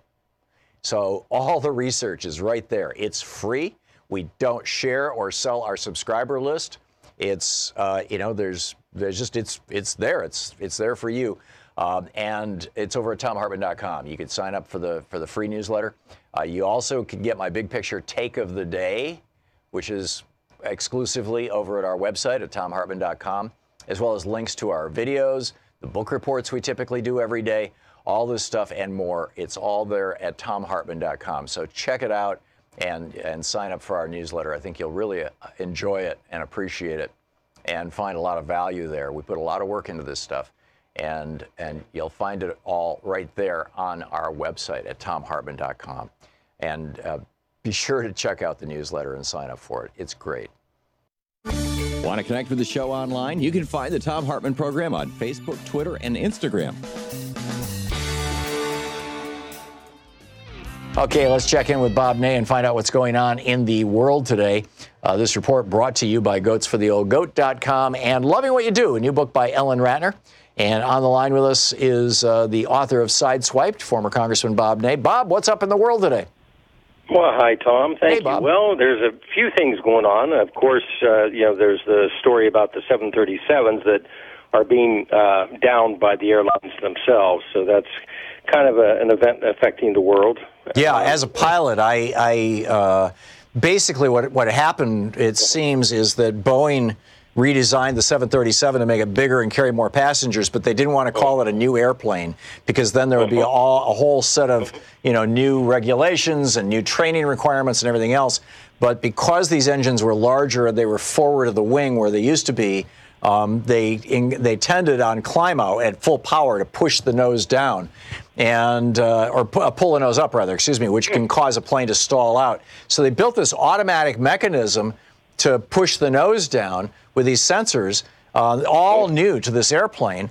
And the problem in my mind, this is called the MCAT or MCAS system. The problem with it is, as a pilot, this makes me crazy, that they overrode the ability of the pilot to push the yoke or to pull the yoke back, to pull the nose back up. It just, the software just ignores what the pilot is doing. And the pilot's like fighting with the plane, and you've got to reach down and turn off these two switches to disable the system. In other words, it's an opt-out system, and it should have been an opt-in system. And wow, you know so much about that. You've given me much more to go on this afternoon than I've been able to dig up. Yeah, well, I'm a pilot, and I've been reading the pilot message boards, and there's a bunch of freaked out pilots. I can tell you because there's three different United States airlines that are using these airplanes. Wow, that is terrible. Well, yeah. I'm sure that. And it was all. It looks like it was all about saving money. On Boeing's part, they didn't want to call it a new model, and on the airline's part, they were happy to go along calling it the 737 MAX, and that way they didn't have to pay for more training for their pilots. And the result has been a disaster. 2 disasters now, apparently. Wow, that's terrible. As far as we know. Now, keep in mind, this is my opinion. I am not the reporter here. You are. So, anyhow, what else is going on? I know, but you've given me a lot of good information. I appreciate that. Sure. I really do. Speaking of the big boys and money, presidential candidate Elizabeth Warren is looking at a trust-busting plan, and it's aimed at Silicon Valley mergers. Now, Silicon Valley, Tom, because I called and asked for some reaction, from some people around the Hill, and they said, well, Silicon Valley is ignoring it. It's not going to happen. It's Elizabeth Warren, et cetera, et cetera. Right. Except if Donald Trump won the presidency, you know who's going to win the presidency. And if there were a takeover and there's 22 seats up in the Senate, and you had Democratic, majority in the House, Senate, and the president, then this is something that, even if it didn't go through, the big Silicon Valley people, the Facebooks of the world, Apple, Walmart, et cetera, Google, people are involved in this. Google, yes, would have to, I think, at least pay attention. Now, the president wouldn't be able to do it by, some type of executive order.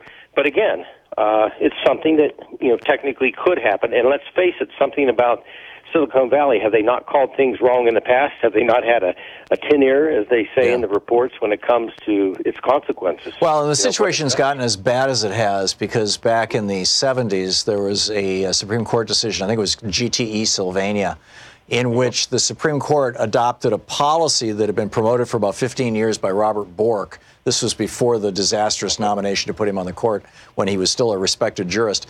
And that antitrust legislation should not look at the impact of trust on competition, on small businesses, on communities, any of those things that it was originally designed for, that it should only look at the impact of the price that the consumer pays. And that has been the standard that both the Justice Department and the Supreme Court have upheld since the mid-'70s. And it's completely crazy, in my opinion. I'm writing a book on this, actually.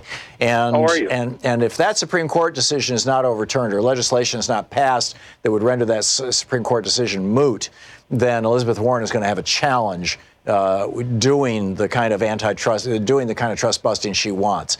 So I'm guessing that she's hoping to pull some legislation together to go along with it.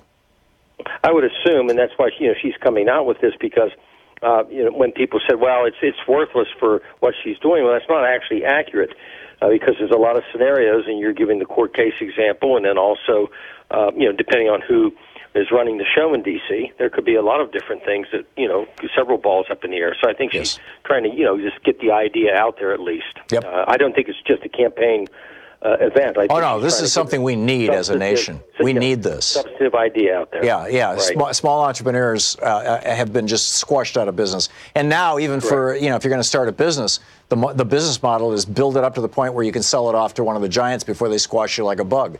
The idea of, starting a family hardware store and passing it down to your grandchildren is just dead. Absolutely. Yes. Oh, something else that's dead is the White House budget. It's dead upon arrival. Arrives on Capitol Hill. Something of interest I noted in there is that the president stayed away from Social Security and Medicare. But he wants to cut $1 trillion out of Medicaid. Yes, exactly. Yeah, over a decade. That's mind-boggling. Right. Yep. Mm-hmm. Bob Ney, author of Sideswiped. Thank you, Bob. Thank you. Great talking with you. And thank you for being with us today. We'll be back tomorrow. Still an hour early with this crazy daylight savings time. At least we've got Ro Khanna on our side. He wants to do away with it.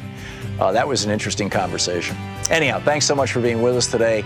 I hope you have a wonderful afternoon. And don't forget, democracy, in particularly, as fragile as it all is right now, democracy is not a spectator sport.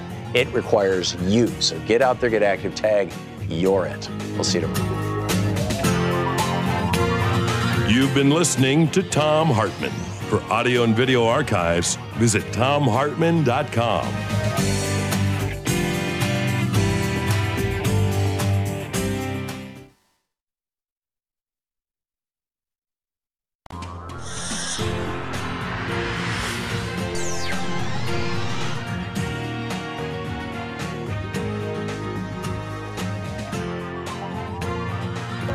We say fight back!